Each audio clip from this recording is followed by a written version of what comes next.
Hello hello hello प्यारे बच्चों, welcome to this amazing हो जाने वाला सेशन। अमेजिंग क्यों? क्योंकि प्यारे बच्चों आज मैं रिवील करने वाला हूं आपके 20 फरवरी को होने वाले साइंस के एग्जाम में पूछे जाने वाली फिजिक्स के सारे क्वेश्चंस। प्यारे बच्चों अब आप सोच रहे होंगे ऐसा कैसे पॉसिबल है कि एडवांस में आप हमें क्वेश्चन पेपर में आने वाले क्वेश्चंस बता देंगे। बिल्कुल पॉसिबल है प्यारे बच्चों।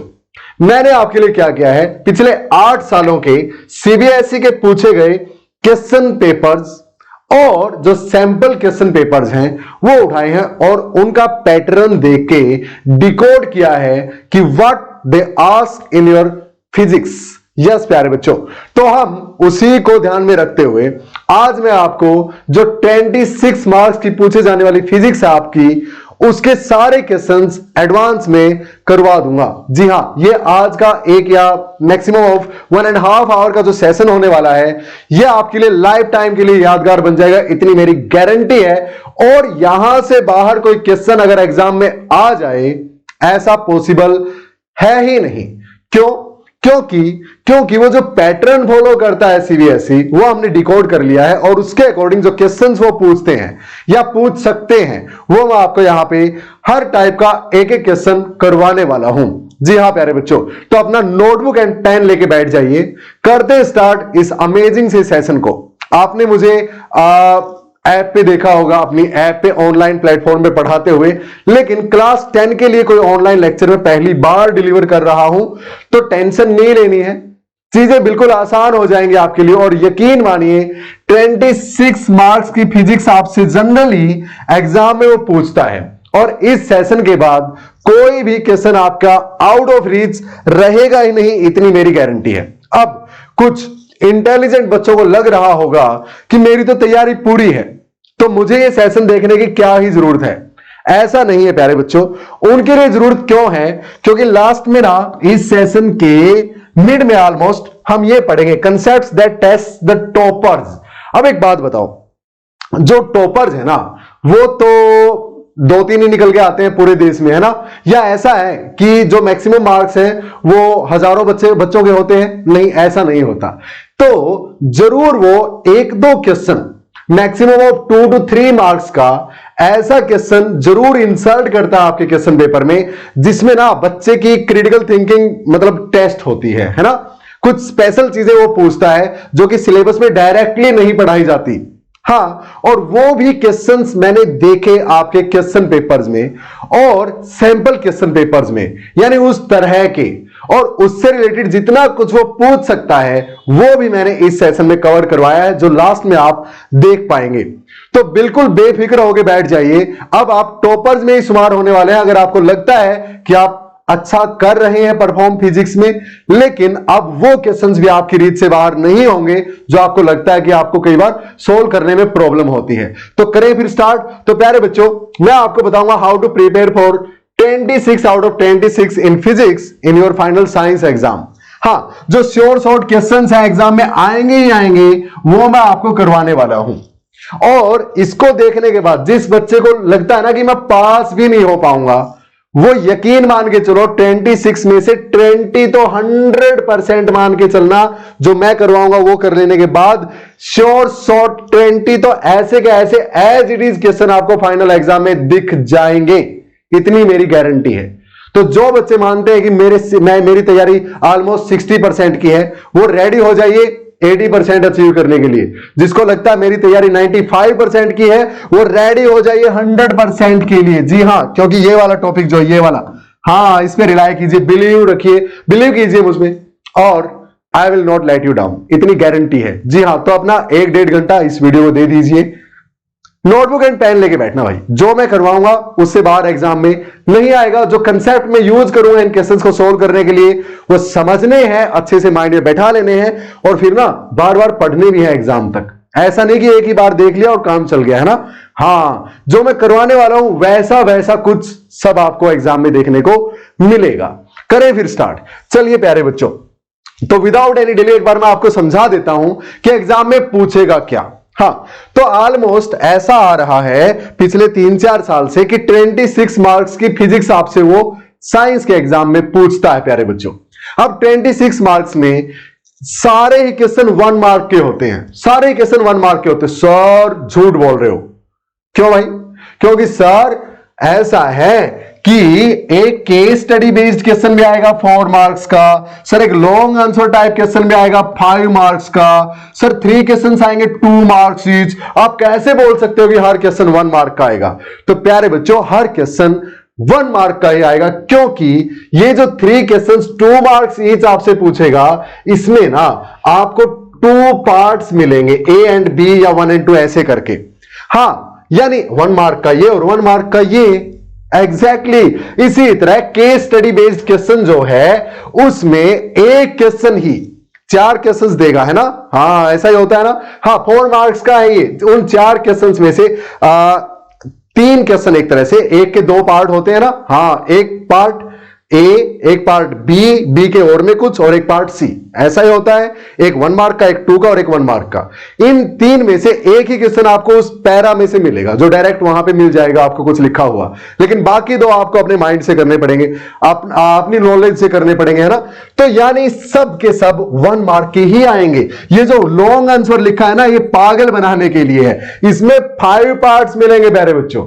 हाँ, जनरली मोस्टली 3 तो मिलेंगे यार, 3 पार्ट्स तो मिलेंगे ही मिलेंगे। और most of the time 90% of the question papers जो मैंने देखे हैं प्रीवियस ईयर के और आपके सैंपल क्वेश्चन पेपर्स, उनमें ये भी 1 मार्क के 5 पार्ट बना रखे हैं भाई। क्लियर है? तो रेडी हो जाइए हर कंसेप्ट को डीप में पढ़ने के लिए। क्यों? क्योंकि जब 1 मार्क में पूछता है तो कितना ही डीप पूछ सकता है।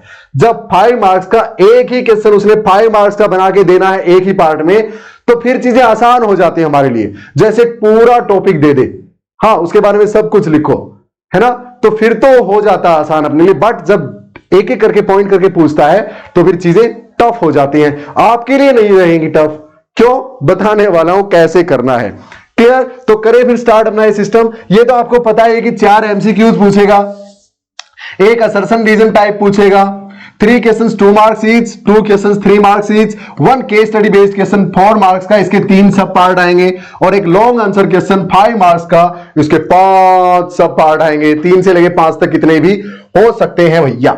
करें फिर स्टार्ट। हम एक एक चैप्टर लेके चलेंगे। पहला चैप्टर मैं इलेक्ट्रिसिटी से स्टार्ट करूंगा प्यारे बच्चों, कि कहां से क्या पूछता है, और हर एक टाइप का एक एक एग्जाम्पल भी आपको दूंगा। ठीक है? हाँ, मैं चारों चैप्टर के 4 तरह के आपको आपके सामने क्वेश्चन सामने रखूंगा। तो टोटल कितने हो गए? 16 क्वेश्चन। हर क्वेश्चन आप 1 to 2 मार्क का ले लीजिए, आपके 26 मार्क्स कवर हो जाएंगे। क्लियर है ये चीज? चलिए फिर, तो सबसे पहली बात, आपका इलेक्ट्रिसिटी जो चैप्टर है उसमें से एक क्वेश्चन न्यूमेरिकल की फॉर्म में 100% 1 मार्क में देगा ही देगा, जो कि डायरेक्ट फार्मूला बेस्ड क्वेश्चन आपको मिलेगा।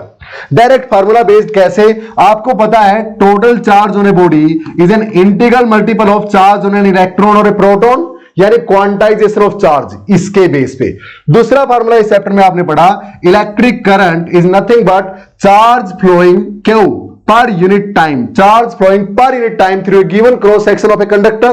तीसरा फार्मूला आपने पढ़ा कि the potential difference between 2 points will be equal to amount of work done per unit charge in taking that charge from one point to the other। और एक formula आपने पढ़ा प्यारे बच्चों, V is equal to IR, जो कि मैं यहां पे कराऊंगा आपको यहां की बजाय।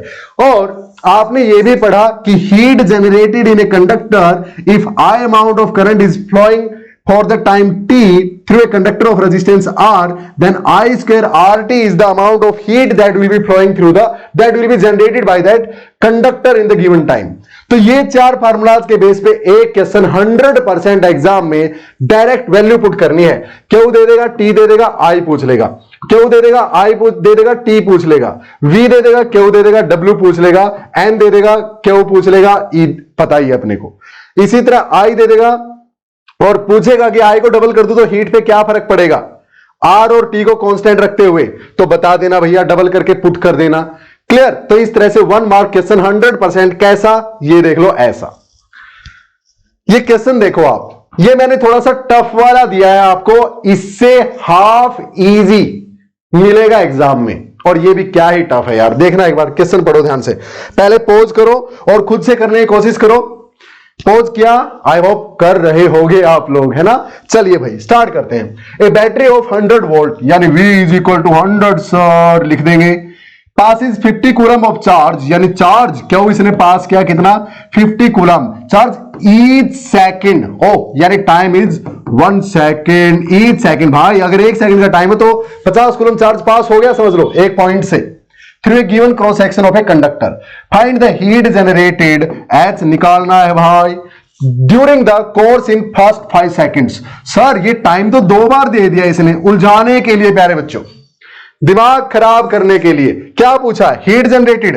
अभी अभी पिछली स्लाइड में एक फार्मूला मैंने दिखाया था, H is equal to I square R T.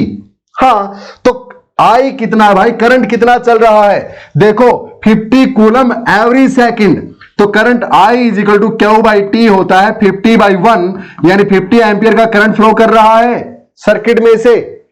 कर दी ना गलती, ये वाला टाइम पुट कर दिया होगा, हो गई गड़बड़ भाई, है ना। ये वाला टाइम I निकालने में पुट कर दिया होगा, या फिर ये वाला टाइम H निकालने में पुट कर दिया होगा। नहीं करनी गलती, नहीं की है ना, पक्का, आई होप सो। चलिए भाई, तो I कितना 50 एम्पियर का चल रहा है सर लगातार, तो 50 का स्क्वायर यानी 50 इंटू 50।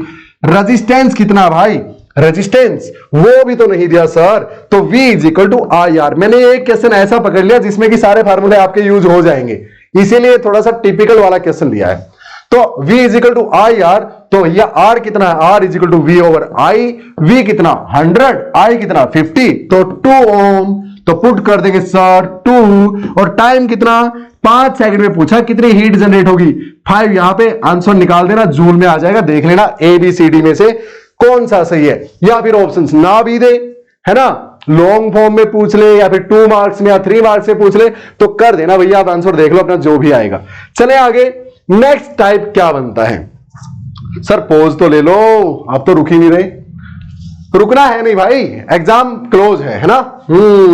चलिए भाई, तो नेक्स्ट टाइप दूसरा किस तरह का क्वेश्चन बनेगा एग्जाम में, ये है प्यारे बच्चों circuit based question on finding net resistance.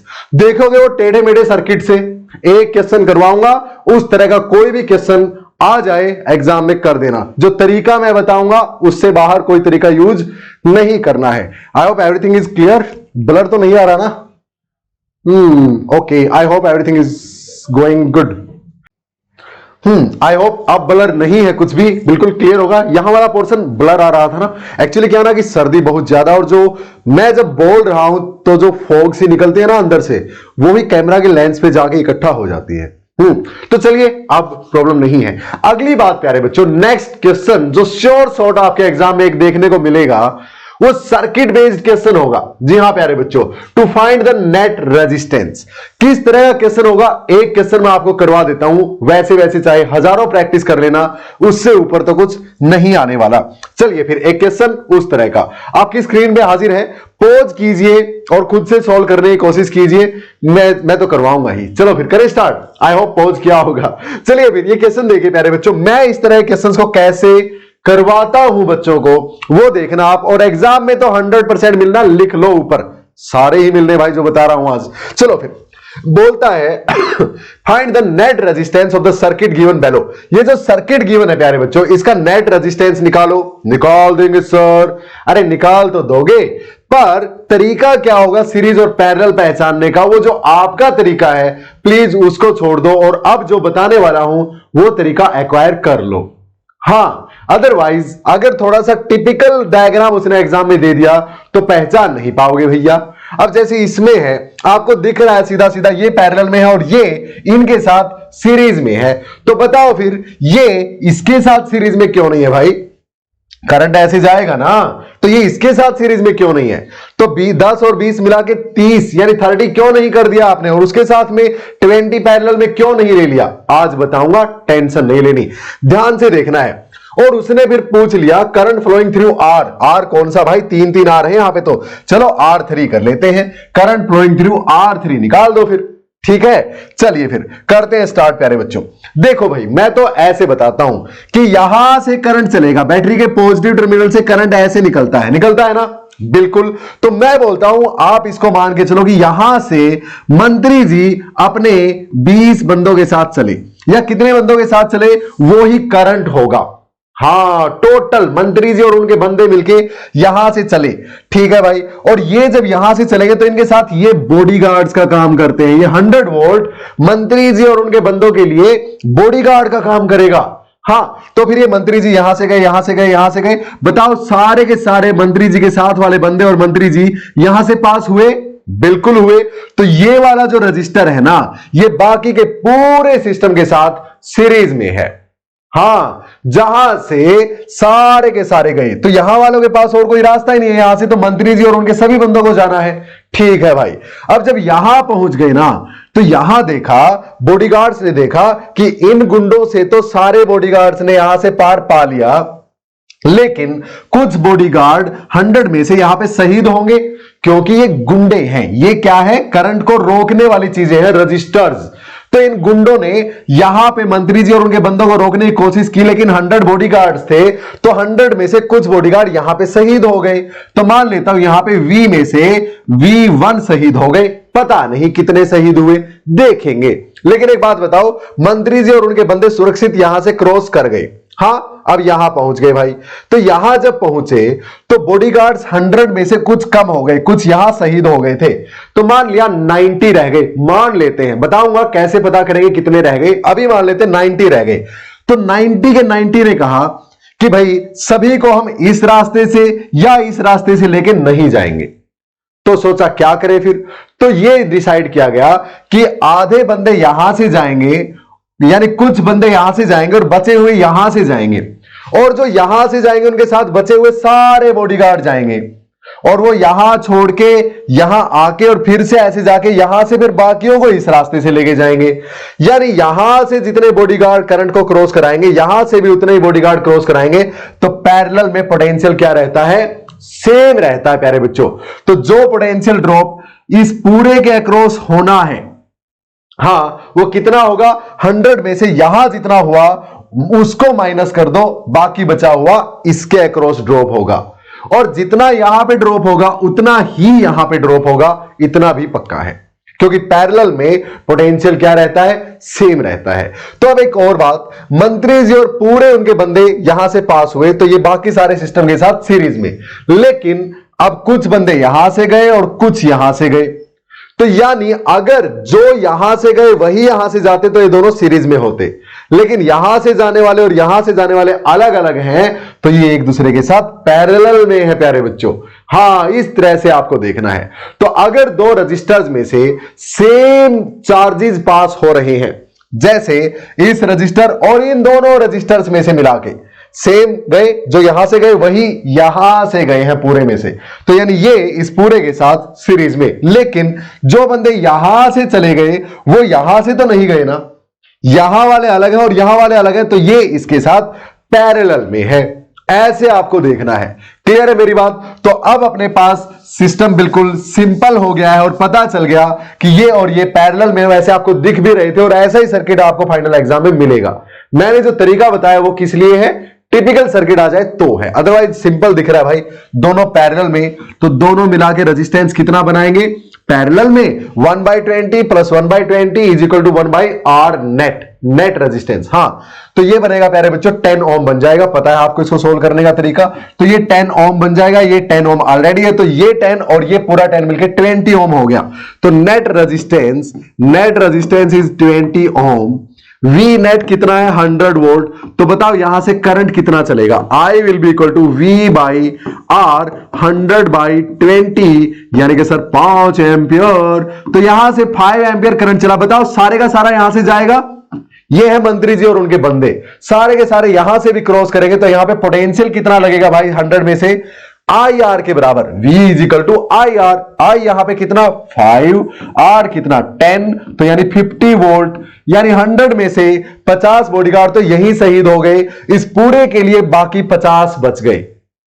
Clear है मेरी बात? हाँ, और वो 50 के 50 यहां से जाएंगे और 50 के 50 ही अगले चक्कर में यहां से जाएंगे। समझ में आई मेरी बात? तो यानी यहां के लिए भी V is equal to 50 volt और यहां के लिए भी V is equal to 50 volt. अच्छा, या फिर एक दूसरा तरीका आप ले सकते हो, क्या कि भाई 5 एंपियर करंट आया, ये दोनों बराबर है, तो 2.5 एंपियर यहां से जाएगा और 2.5 एंपियर यहां से जाएगा, है ना?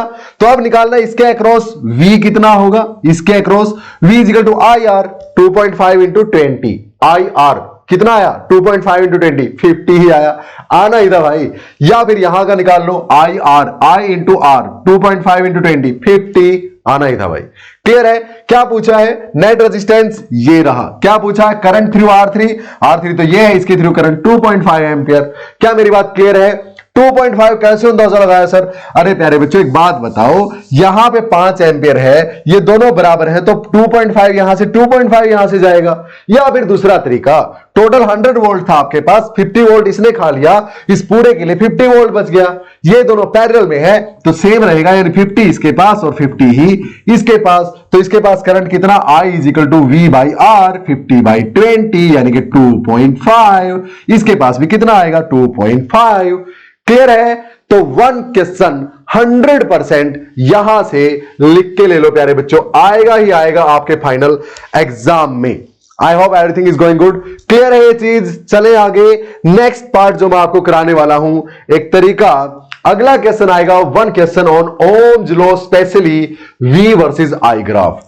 अब ये कैसा आएगा प्यारे बच्चों, वो सुनना है ध्यान से, एग्जाम में ना मिले तो मेरा नाम बदल देना, गारंटीड है, ओम्स लॉ के बेस पे। अच्छा, ये तो कर ही दोगे ना, स्टेट ओम्स लॉ, इसके चांस 0.01% है स्टेट ओम्स लॉ के। हाँ, ये क्वेश्चन आने के कि स्टेट ओम्स लॉ, नहीं भाई ये नहीं पूछता, पुरानी चीजें हो गई। नई चीज क्या पूछता है, सुनो ध्यान से, इसके बेस पे पूछेगा भाई, यहां पे V और यहां पे I। हाँ, V वर्सेस I ग्राफ के बेस पे स्पेशली क्वेश्चन आने के चांस रहते हैं ओम्स लॉ पे। तो एक बात बताओ, V is directly proportional to I, Ohm's law यही तो है, at constant temperature and pressure V is directly proportional to I, यानी जितना V बढ़ाओगे उतना ही I बढ़ता जाएगा, V डबल तो I भी डबल, तो ग्राफ बनेगा कुछ ऐसा, स्ट्रेट लाइन। ठीक है? अब अगर रेजिस्टेंस ज्यादा हुआ तो करंट कम हो जाएगा भाई। हाँ, तो रेजिस्टेंस ज्यादा हुआ तो यानी इस तरफ, और रेजिस्टेंस कम हुआ कंडक्टर का तो इसकी तरफ ज्यादा हो जाएगा स्लोप। समझ में आई मेरी बात? तो स्लोप क्या होती है, V versus I graph, straight line मिलेगा। वो स्ट्रेट लाइन हो सकती है I की तरफ ज्यादा झुकी हो या फिर V की तरफ ज्यादा झुकी हुई हो। तो अगर आपसे पूछ ले कि ये A कंडक्टर है, ये B है और ये C है, तीनों में से रेजिस्टेंस किसका ज्यादा है, ये पूछ सकता है एग्जाम में।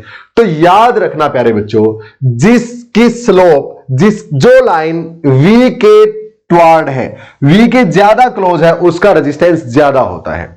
या दूसरी बात बोल लो, जिस लाइन की स्लोप यानी थीटा विद द I ज्यादा है, उसका रेजिस्टेंस ज्यादा है। तो A की ज्यादा है ना I के साथ एंगल, तो B की कम है, C की सबसे कम है, तो रेजिस्टेंस ऑफ C सबसे कम है, रेजिस्टेंस ऑफ B उससे ज्यादा है, रेजिस्टेंस ऑफ A सबसे ज्यादा है, क्योंकि इसकी स्लोप सबसे ज्यादा है। अब एग्जाम में आप रट के चले जाते हो कि जो परपेंडिकुलर वाले के सबसे नजदीक है ना, Y एक्सिस के सबसे नजदीक है, उसका रेजिस्टेंस सबसे ज्यादा ना। प्यारे बच्चों, आप ये देखो कि अगर वो यहां पे I दे दे, यहां पे V दे दे, तब उल्टा हो जाएगा मामला भाई। हाँ, तो अब की बार जिसकी स्लोप सबसे कम है उसका रेजिस्टेंस सबसे ज्यादा, और यानी अब की बार A यहां पे ले लूं या फिर नहीं, C यहीं रखो, B यहीं रखो, A यहां रखो, तो अब की बार resistance of C is maximum, है ना, एज कंपेयर टू B और एज कंपेयर टू A। ऐसा क्यों? क्योंकि भाई आपको पता है थीटा, टेंजेंट थीटा V और I। हाँ, लेकिन इस केस में तो I बाई V बन गया। अरे याद है ना, R is equal to V over I। तो V ओवर I अगर मैं इसमें करूं तो टेंजेंट थीटा आएगा मेरे पास, जिसकी वैल्यू एंगल बढ़ने पे बढ़ती है। तो एंगल बढ़ने पे टेंजेंट थीटा की वैल्यू बढ़ेगी, यानी रेजिस्टेंस ज्यादा होगा। लेकिन I बाई V में यानी इसका उल्टा, वो तो 1/R होता है, और इस केस में I बाई V किसके बराबर है, टेंजेंट थीटा के।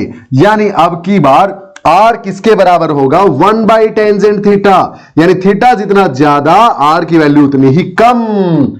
तो ये याद रख लेना, V के तरफ, V के जो सबसे ज्यादा पास है उसका रेजिस्टेंस सबसे ज्यादा, V के जो सबसे पास है उसका रेजिस्टेंस सबसे ज्यादा, बात खत्म।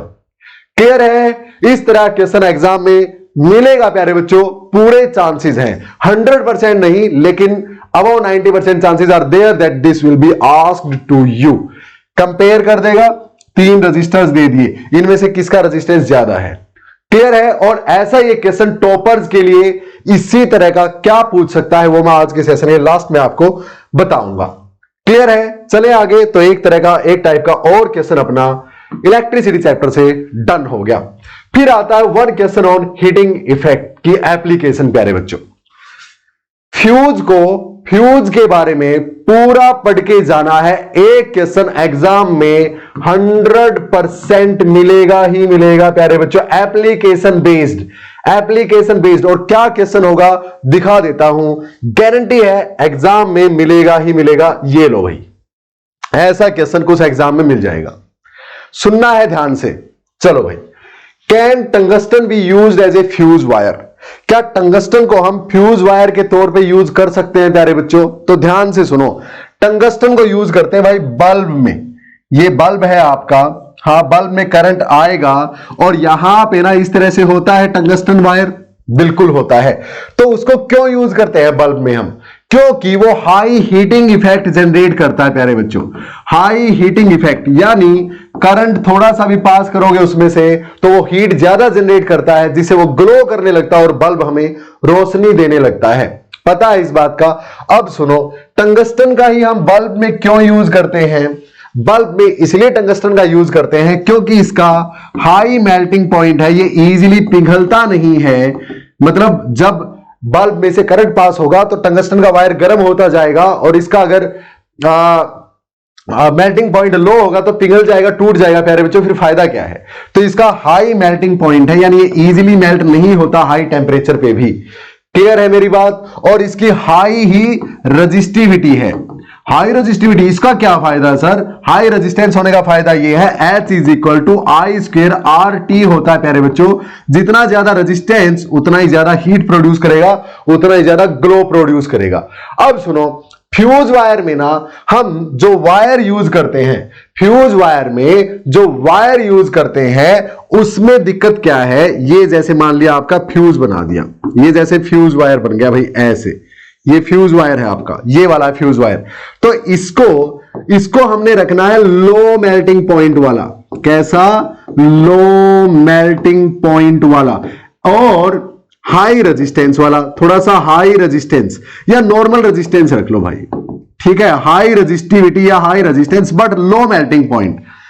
अच्छा, जैसे लेड का होता है प्यारे बच्चों, हाँ, जैसे लेड का होता है, तो लेड से ही जनरली ये वाले वायर फ्यूज वायर बनाए जाते हैं, क्योंकि उनका क्या है? लो मेल्टिंग पॉइंट होता है और हाई रेजिस्टेंस होता है। लो मेल्टिंग पॉइंट का फायदा क्या है कि मान लिया आपके पास एक वॉशिंग मशीन है, ये वॉशिंग मशीन है, यहां पे इस तरह से ये वॉशिंग मशीन है आपकी, और इसमें ना रेटिंग लिखी होती है ना, हाँ, इतने वाट, इतने एम्पियर, इतने, मतलब इस तरह से।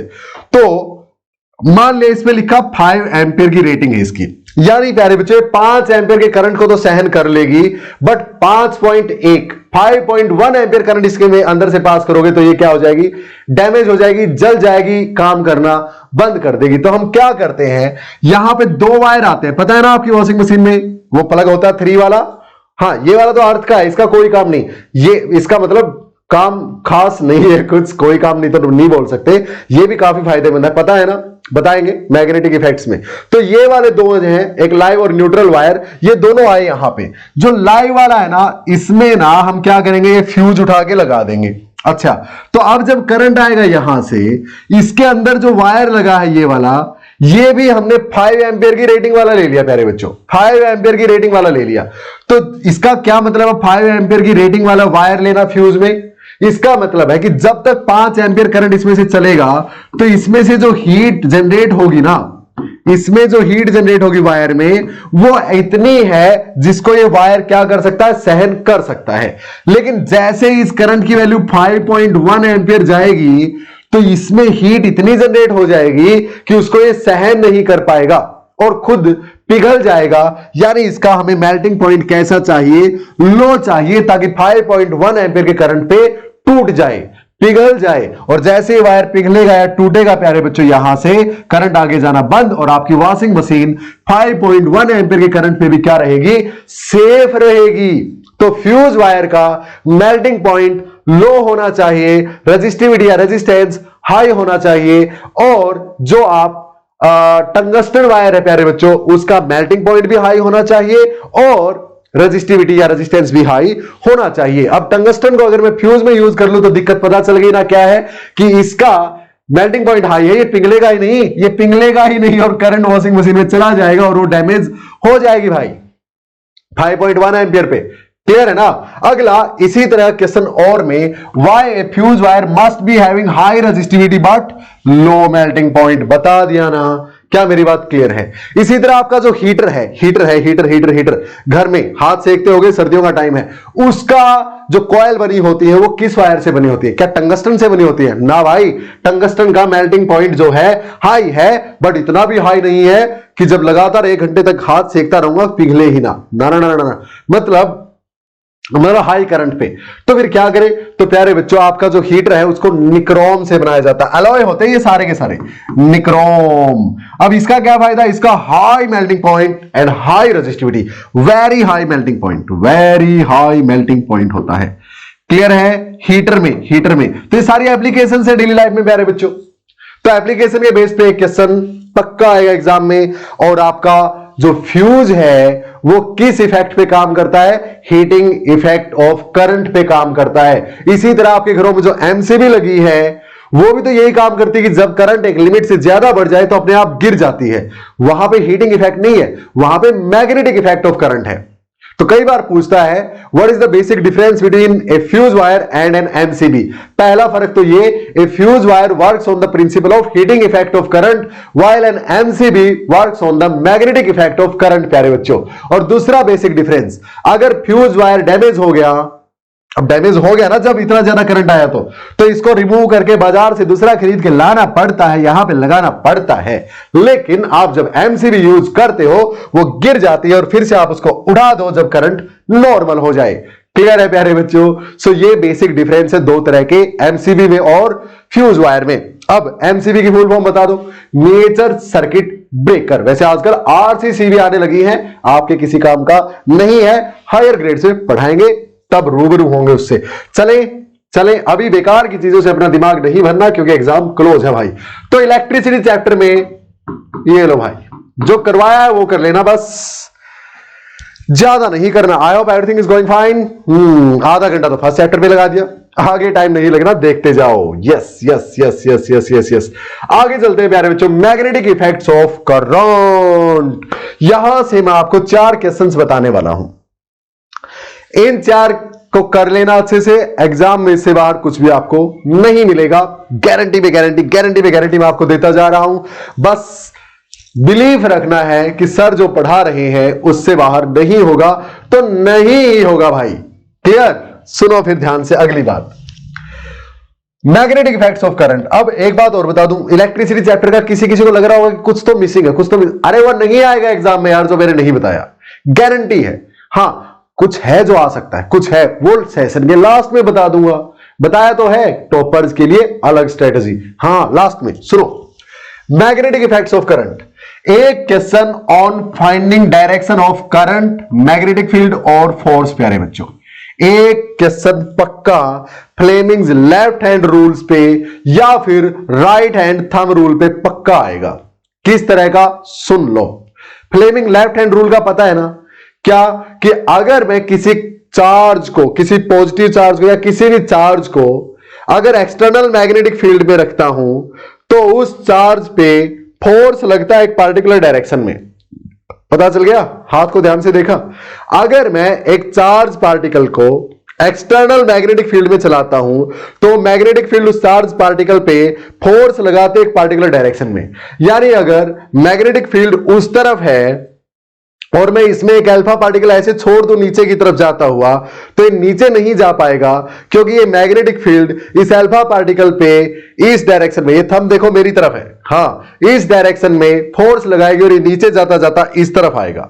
और जब ये इस तरफ मुड़ गया, जब ये इस तरफ मुड़ गया, यानी करंट की डायरेक्शन इस तरफ हो गई, मैग्नेटिक फील्ड तो अभी भी उस तरफ है, तो थंब ऊपर हो गया, यानी अल्फा पार्टिकल इस तरफ नहीं आ पाएगा लगातार, इसमें फोर्स ऊपर है, ये ऊपर मुड़ जाएगा। अब जब ये ऊपर मुड़ गया तो करंट ऊपर हो गया, मैग्नेटिक फील्ड उस तरफ है, थंब उस तरफ है, तो ऊपर नहीं जा पाएगा, आपकी तरफ ऐसे बाहर की तरफ आने की कोशिश करेगा और ऐसे जाता जाता ऐसे आ जाएगा और ऐसे ही सर्कल में लगातार घूमता रहेगा ये अल्फा पार्टिकल। इसके बेस पे एक क्वेश्चन एग्जाम में आने के पूरे पूरे चांसेस हैं और ये लो कैसा क्वेश्चन आ सकता है आपकी स्क्रीन पे। पोज करके अपना आंसर डिसाइड कर लो, मैंने तो फिर बताना ही है। सुनो भाई क्या बोलत है, an alpha particle enters in magnetic field from point A as shown in the figure. जैसे फिगर में दिखाया गया है, पॉइंट ए से एक अल्फा पार्टिकल एंटर करता है मैग्नेटिक फील्ड में। अल्फा पार्टिकल लो भाई करवा दो एंटर, ये आ गया अल्फा पार्टिकल। अल्फा पार्टिकल की खास बात है कि ये पॉजिटिव चार्ज होता है, हां तो जो पॉजिटिव चार्ज है जिस तरफ जाता है उसी डायरेक्शन में करंट होता है। एग्जैक्टली प्यारे बच्चों, तो फिर चलो भैया आगे। What will be the direction of the force on the alpha particle. Alpha particle पे लगने वाले फोर्स की डायरेक्शन बताओ, तो फ्लेमिंग लेफ्ट हैंड रूल बताएगा भाई, क्योंकि एक्सटर्नल मैग्नेटिक फील्ड है, करंट दे रखा है, जिस तरफ पॉजिटिव चार्ज जाएगा उसी तरफ करंट। आपको प्रोटॉन दे दे, आपको अल्फा पार्टिकल दे दे या बोल दे पॉजिटिव चार्ज है, तो जिस डायरेक्शन में ये जाएंगे ना उसी तरफ करंट आपको लेना है। यानी आपकी सेकंड फिंगर लेफ्ट हैंड की राइट नहीं यूज कर लेना भाई, लेफ्ट हैंड। अच्छा तो ये जब नीचे की तरफ जा रहा तो करंट भी नीचे, ये लो मैग्नेटिक फील्ड लाइंस दिखा रखी है भाई, तो ये तो उस तरफ है, तो ये उंगली तो पहले से ही उस तरफ है। थंब किस तरफ है, आपकी तरफ है, आपकी तरफ है, तो ये ऐसे जाता जाता इस तरफ फोर्स फील करेगा भाई। तो यानी ये तो outward the plane of paper हो गई। आपके पेपर पे लाइंस बनी हुई है, आपके पेपर पे नीचे की तरफ अल्फा पार्टिकल आया है तो बाहर की तरफ, तो भैया बी की तरफ नहीं, बी की तरफ तो पहले जा रहा था मैग्नेटिक फील्ड लाइन में एंटर करने से पहले, सी की तरफ नहीं, ये ऐसी तो इस तरफ थोड़ी ना आएगा, डी की तरफ ना उस तरफ भी नहीं जाएगा, आउटवर्ड द प्लेन। एग्जैक्टली कर दोगे प्यारे बच्चों, प्लेन से बाहर की तरफ। अब इसमें ईस्ट वेस्ट नॉर्थ साउथ कुछ डाल दे तो घबराना नहीं है, इस तरह क्वेश्चन एग्जाम में आएगा, छोड़ के आना नहीं है, गुनाह है वो, गुनाह। समझ लेने के बाद भी अगर छोड़ के आओगे तो, है ना। आई hope everything is going good, hope so, yes yes yes, clear. चले आगे, चलो भाई सुनो अब अगली बात। ये ऐसी ऐसी लाइंस ना, ऐसी ऐसी लाइंस क्या रिप्रेजेंट करती हैं, देखो इक्वी डिस्टेंट है एक दूसरे से और पैरेलल है एक दूसरे से, यूनिफॉर्म मैग्नेटिक फील्ड को शो करती है प्यारे बच्चों। यानी मैग्नेटिक फील्ड अगर यहां पे 10 टेस्ला है तो यहां भी 10 टेस्ला, यहां भी 10 टेस्ला, यहां भी 10 टेस्ला, यूनिफॉर्म मैग्नेटिक फील्ड को शो करती हुई ये लाइंस है भाई। चले आगे, चलो भाई अगला क्वेश्चन बता दूं क्या आएगा एग्जाम में 100%। One question on drawing field lines due to दो तरह से आ सकता है भाई। सुनो अगला क्वेश्चन करवाने जा रहा हूं, यह आएगा क्वेश्चन एग्जाम में, लिख लो 1000%, इसको तो लिख लो 1000%। सर 100 से भी ऊपर कुछ होता है, ओ भाई होता है, होता है। जब आपका बिलीफ इतना ज्यादा हो जाए ना किसी चीज पे, हम नॉर्मल बिलीव करते किसी चीज पे बोल देते यार 100%, लेकिन जब इतना ज्यादा हो जाए कि दुनिया की कोई ताकत उसको हिला नहीं सकती, फिर आप उसको 1000 भी बोल सकते हैं यार। हाँ मैं तो ऐसे ही करता हूं। ये देखो ये क्वेश्चन देख लो भाई, पोज करो, सोचो, फिर मैं सोचवाता हूं आपको कैसे। Draw the magnetic field lines due to a current carrying circular loop. Circular loop के कारण पूछ सकता है, सोलेनॉइड के कारण पूछ सकता है, स्ट्रेट करंट कैरिंग कंडक्टर के कारण पूछ सकता है, और ये लाइंस ड्रा करने के लिए कौन सा रूल आप यूज करोगे वो पूछ सकता है। इसके पूरे पूरे चांसेस एग्जाम में पूछे जाने के प्यारे बच्चों। करें फिर स्टार्ट, सुनो ये है भाई एक स्ट्रेट करंट कैरिंग कंडक्टर, ये वाले की बात कर रहा हूं पहले, ये रहा स्ट्रेट करंट कैरिंग कंडक्टर। तो कर दो इसके कारण मैग्नेटिक फील्ड लाइंस ड्रा। मान लिया करंट ऊपर की तरफ है, आई ऊपर की तरफ है, तो आपका राइट हैंड थंब रूल आप यूज करते हैं। इस करंट के कारण मैग्नेटिक फील्ड लाइंस ड्रा करनी है। तो करंट की डायरेक्शन में थंब को ले लो, तो उंगलियों की कर्ल जिस तरफ होगी उसी तरफ मैग्नेटिक फील्ड लाइंस। एक बात बताओ, उंगलियां ऐसे तो घूमेंगे नहीं पीछे की तरफ, तो ऐसे ही आएंगी यार। तो इस तरफ इसमें करंट ऊपर की तरफ, तो मैग्नेटिक फील्ड लाइंस इसके चारों ओर ऐसे ऐसे ऐसे ऐसे। तो कैसे बनाओगे भैया, ऐसे ऊपर की तरफ था तो ऐसे। यार ये तो बोर्ड के पीछे से आई और ये बोर्ड के आगे से, ये बोर्ड के पीछे से आई और ये बोर्ड के आगे से। ऐसे दिखा दो भाई, ऐसे ऐसे ऐसे। समझ में आई मेरी बात? क्लियर है ये चीज? और दूर जाते जाओगे इस वायर से, मैग्नेटिक फील्ड की स्ट्रेंथ भी क्या होती जाएगी, कम। तो अगली लाइन जो ड्रॉ करोगे थोड़ा सा और दूर ड्रॉ करोगे भाई, और अगली और दूर ड्रॉ करोगे। करने की जरूरत नहीं है, दो दिखा देना भाई, बात बन जाएगी। स्ट्रेट करंट कैरिंग कंडक्टर का पता चला। अब करंट कैरिंग कंडक्टर आप ऐसे भी रख सकते हैं, कैसे? इस तरह से। अगर करंट नीचे दिखा देता तो भी कोई दिक्कत नहीं थी। अब अगर ऐसे रख दूं तो करंट उस तरफ, करंट उस तरफ, तो मैग्नेटिक फील्ड लाइंस ऐसे इस तरह से आएंगी प्यारे बच्चों। क्लियर है? ये बाहर की तरफ और बोर्ड के पीछे से अंदर की तरफ। तो ये बाहर की तरफ बोर्ड से और ये बोर्ड के पीछे से ऐसे। समझ रहे मेरी बात? ऐसे ये बोर्ड के बाहर से। क्लियर है? इस तरह से मैग्नेटिक फील्ड लाइंस चलती रहेंगी। I hope quite clear. चले आगे। तो ये स्टेट करंट कैरिंग कंडक्टर के कारण है भाई। इनको गोल गोल मत दिखा देना, थोड़ा सा टेढ़ी दिखनी चाहिए, लगेगी बोर्ड के पीछे से आ रही है, यार ये आपकी नोटबुक के पेज के पीछे से आ रही है। अगला current carrying circular loop. Circular loop होता भाई कुछ ऐसा, यानी गोल गोल गोल गोल। ये लो, थोड़ा सा इनका भी यूज कर लो भाई। इस तरह से एक सर्कुलर लूप है प्यारे बच्चों। तो इसके कारण मैग्नेटिक फील्ड लाइंस ड्रा कर रही है। तो इसमें पहले तो करंट होना चाहिए।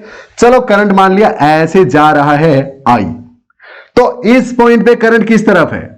इस तरफ है सर, तो ऊपर की तरफ है। तो यहां पे मैग्नेटिक फील्ड लाइंस कैसे होंगी इस करंट के कारण? ऐसे, बोर्ड के पीछे से, बोर्ड के आगे से। तो ये बोर्ड के पीछे से गई और ये बोर्ड के आगे से, बोर्ड के पीछे से गई और ये बोर्ड के आगे से, इस तरह से। क्लियर है? I hope it is quite clear. ये कौन कॉल कर रहा है बीच में? चलो क्लियर है। अब यहां पे इस पॉइंट पे करंट इस तरफ है प्यारे बच्चों। करंट तो ऐसे चल रहा है, तो हर पॉइंट पे करंट टेंजेंट के अलोंग होगा। तो यहां करंट ऐसे है, तो मैग्नेटिक फील्ड लाइंस ये पीछे से और ये आगे से, ये पीछे से और ये आगे से, ये पीछे से और ये आगे से, इस तरह से शो कर सकते हो।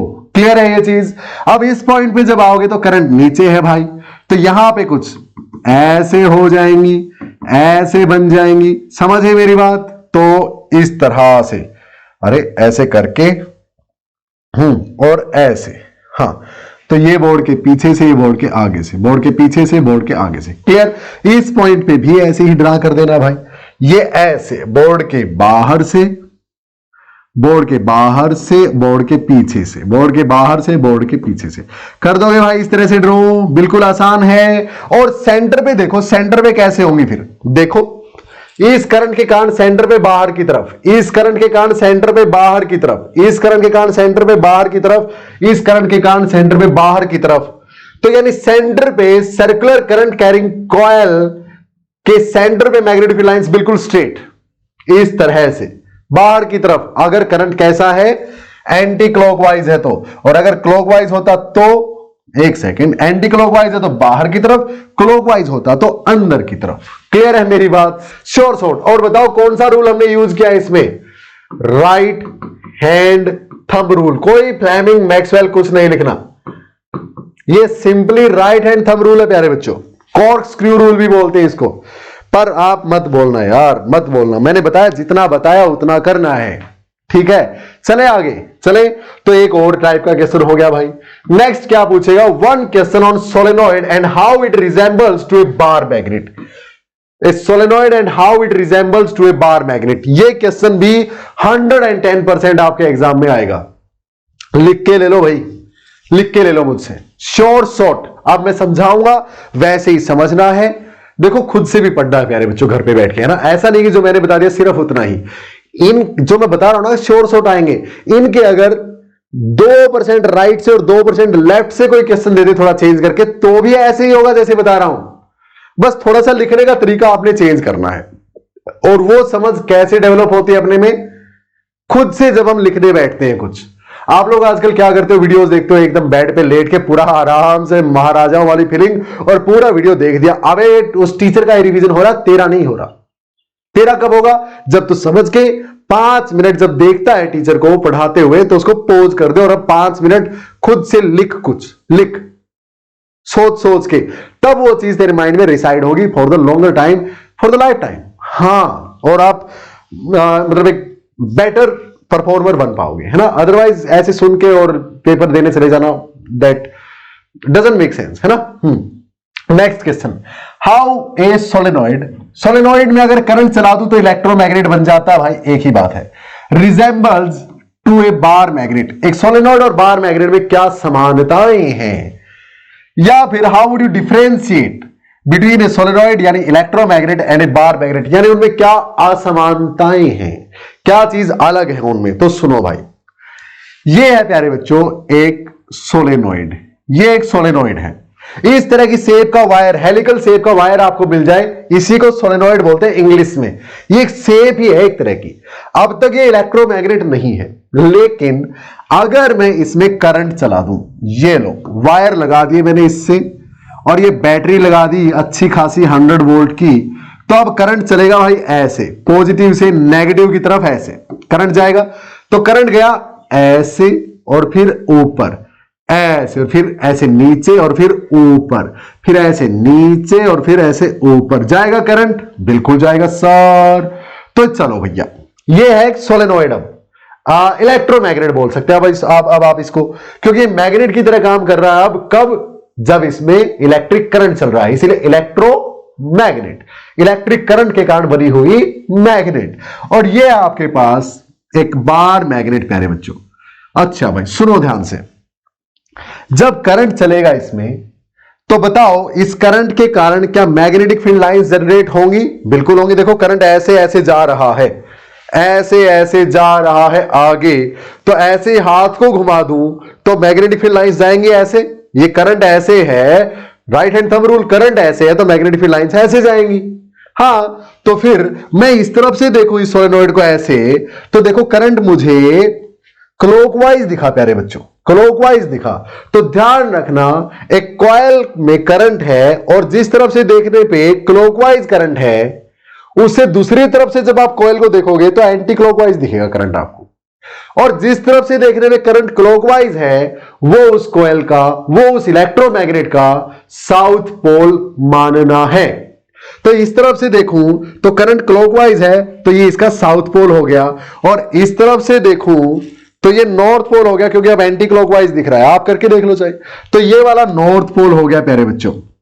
आप एक बात बताओ, मैग्नेटिक फील्ड लाइंस साउथ से नॉर्थ की तरफ जाती या नहीं जाती मैग्नेट के अंदर से? बिल्कुल। तो यहां भी साउथ से नॉर्थ मैग्नेटिक फील्ड लाइंस जाएंगी या नहीं जाएंगी? बिल्कुल जाएंगी।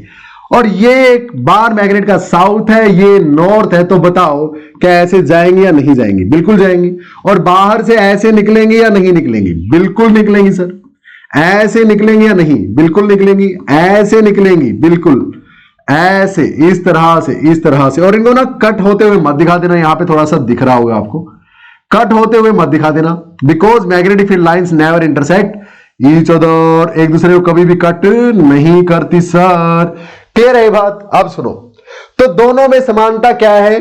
दोनों में ही पोल्स होते हैं, साउथ एंड नॉर्थ। दूसरी समानता, दोनों ही मैग्नेटिक फील्ड लाइंस जनरेट करते हैं। बिल्कुल है या नहीं ये समानता?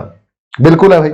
अब सुनो प्यारे बच्चों, यहां पे अब मैग्नेटिक फील्ड लाइन अंदर ना आपको यूनिफॉर्म वाली दिखानी है। कैसी दिखानी है? यूनिफॉर्म, यानी सेम, हर पॉइंट पे सेम मैग्नेटिक फील्ड मिलेगी एक सोलेनॉइड के अंदर, और स्ट्रॉन्ग मिलेगी प्यारे बच्चों। कैसी मिलेगी? स्ट्रॉन्ग। और बाहर जो है लाइंस ऐसे जाएंगी, इस तरह से, इस तरह से। ये लाइन जो है इस तरह से जाएंगी। क्लियर? ये लाइन जो है इस तरह से जाएंगी। समझ में आई मेरी बात? तो बताओ क्या एक मैग्नेट की तरह ही सोलेनॉइड की मैग्नेटिक फील्ड लाइंस नहीं है?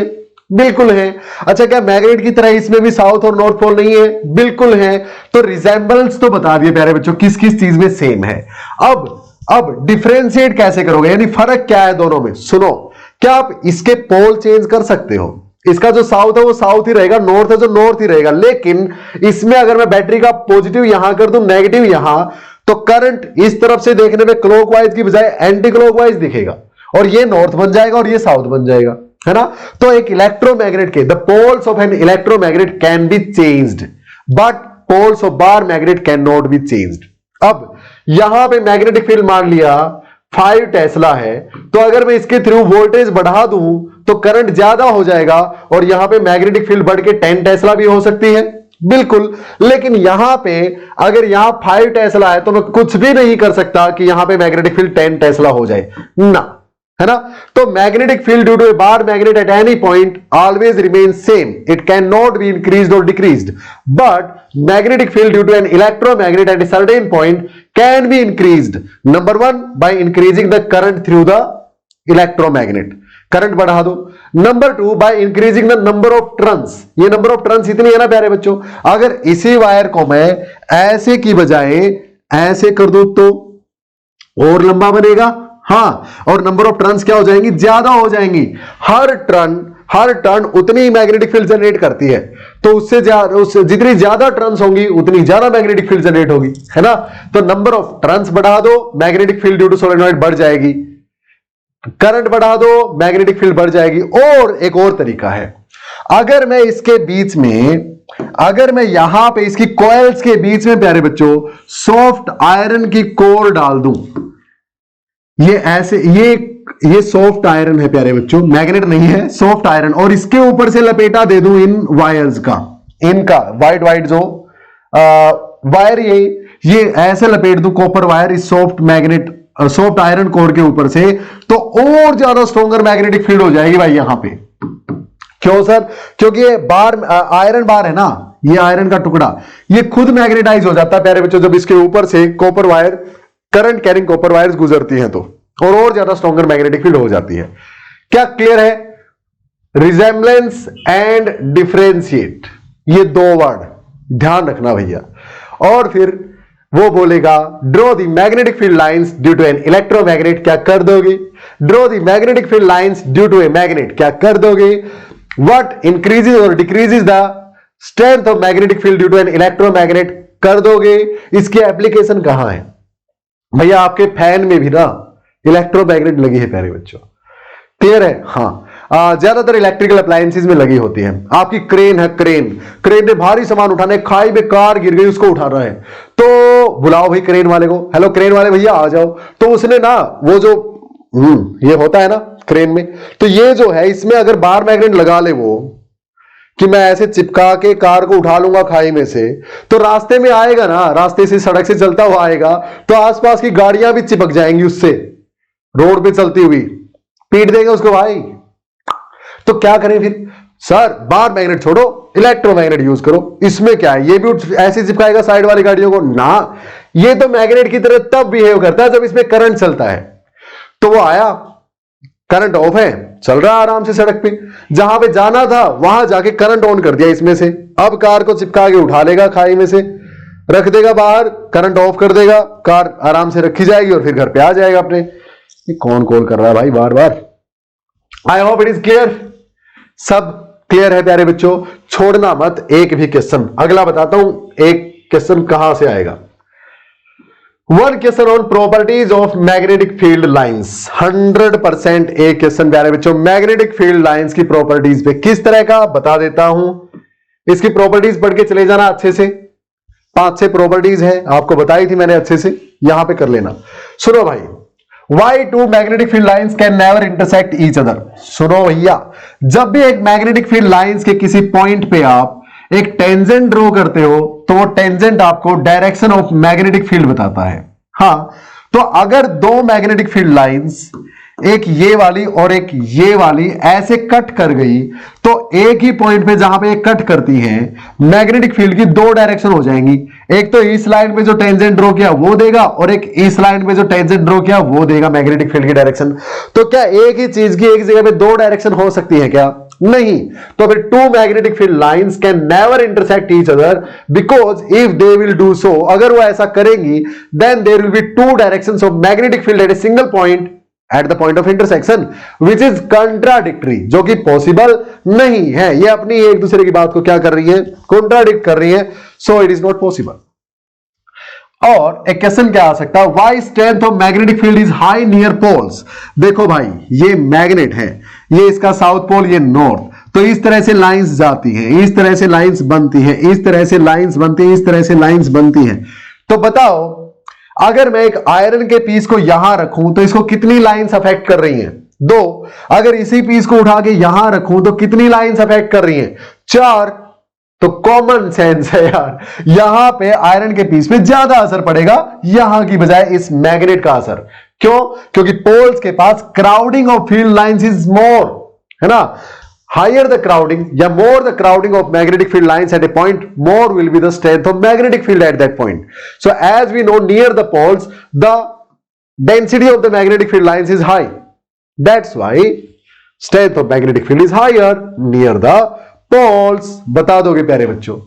I hope it is quite clear. मजा आ गया होगा, मजा आ गया होगा। अब चलते हैं प्यारे बच्चों, इसको नोट डाउन कर लीजिए। नेक्स्ट यानी अपने लाइट वाले चैप्टर के पास चलते हैं। एक बार मैं देख लेता हूं, इज एवरीथिंग गुड? हाँ, एवरीथिंग इज फाइन। तो यस, एवरीथिंग गोइंग गुड। चले फिर करें नेक्स्ट अपना chapter start, light reflection and refraction. बहुत प्यारा, अमेजिंग सा, आसान सा चैप्टर प्यारे बच्चों। 4 क्वेश्चन देख लीजिए कहां कहां से आएंगे, इससे बाहर मुश्किल है, कुछ चला जाएगा। 1 mark question on rules for image formation. Image formation के 3 ही मेन रूल है प्यारे बच्चों। क्या क्या? मान लिया ये आपका कनकेव मिरर है और ये इसकी क्या है, प्रिंसिपल एक्सिस है। तो एक रे जो पैरेलल टू प्रिंसिपल एक्सिस आएगी आफ्टर रिफ्लेक्शन, फोकस से गुजरेगी प्यारे बच्चों। कहां से गुजरेगी? फोकस से। एक रे जो कि फोकस में से स्ट्राइक करेगी मिरर पे, वो आफ्टर रिफ्लेक्शन पैरेलल चली जाएगी, यानी वाइस वर्सा। एक रे जो पैरेलल टू प्रिंसिपल एक्सिस आई आफ्टर रिफ्लेक्शन, कहां से चली गई? फोकस से। एक रे जो फोकस से ही आई है, वो कहां से चली गई after reflection? Parallel to principal axis. हाँ, अब एक बात बताओ, इसमें गलती आप लोग क्या करते हो, ये एरोज नहीं लगाते प्यारे बच्चों। हाँ, बिना एरो के तो वो सिंपल एक लाइन बन जाएगी, जैसे प्रिंसिपल एक्सिस दिख रही है। हाँ, तो बिना एरो के अगर एक भी लाइन आपने छोड़ दी जो असल में रे ऑफ लाइट है, तो वो पूरे पे क्रॉस मार सकता है, उसको पूरा पूरा हक है प्यारे बच्चों। अच्छा, अब एक बात और है इसमें, एक छोटा सा रूल और है इसमें, क्या कि अगर एक रे जो कि सेंटर ऑफ कर्वेचर से आती है, वो अपना पाथ रिट्रेस करती है आफ्टर रिफ्लेक्शन, यानी वापस भी सेंटर ऑफ कर्वेचर में से ही चली जाएगी। ये मैंने कनकेव मिरर के लिए बताया आपको, ऐसे कन्वेक्स मिरर के लिए, कनकेव लेंस के लिए और कन्वेक्स लेंस के लिए आपको इन रूल्स का, इन तीन रूल्स का ध्यान रखना है। तो देखें किस तरह का क्वेश्चन इसके बेस पे आपके फाइनल एग्जाम में पूछता है। लीजिए प्यारे बच्चों, हियर इट इज। वो रे डायग्राम चूज करो जिसमें correct path of reflected ray दिखा रखा है। इसमें देखो, ए वाले में ये इंसिडेंट रे फोकस में से आई, आफ्टर रिफ्लेक्शन जाना चाहिए था, पैरेलल टू प्रिंसिपल एक्सिस चली गई, ऐसे गलत। ये वाली फोकस में से आई, आफ्टर रिफ्लेक्शन फोकस में से ही चली गई ना, ये हक सिर्फ सेंटर ऑफ कर्वेचर से आने वाली लाइन को है कि सेंटर से आएगी तो सेंटर से ही वापस चली जाएगी। यहां देखो, एक रे जो फोकस में से पास हुई, एंटर हुई, after reflection parallel to principal axis जानी चाहिए थी, हाँ, लेकिन चली गई सेंटर ऑफ कर्वेचर में से, तो ये भी क्या है, गलत है। एक रे जो फोकस में से आई after reflection parallel to principal axis जानी चाहिए थी और वैसे ही जा रही है, यानी this is the only right option among these 4।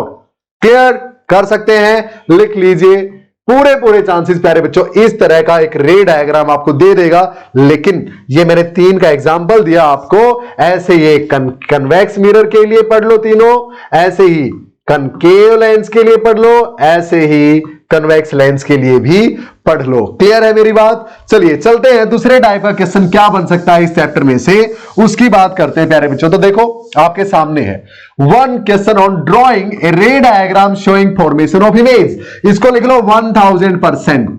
जी हां प्यारे बच्चों, 100% आपको एग्जाम में देगा कि ऑब्जेक्ट यहां रखा है भैया, ये मिरर या लेंस है, इमेज बना दो और उस इमेज की प्रॉपर्टीज लिख दो। एग्जाम में शॉर्ट क्वेश्चन इस तरह से, ऐसे ड्रॉ ए रे डायग्राम कौन सा एग्जांपल लिया मैंने? हाँ, showing image formation in case of concave lens. तो पहले तो एक कनकेव लेंस, ये है क्या कनकेव? हाँ, जिस लेंस के दोनों तरफ से देखने पे क्या दिखे? केव बनी हुई दिखे। और ये इसकी प्रिंसिपल एक्सिस प्यारे बच्चों इस तरह से।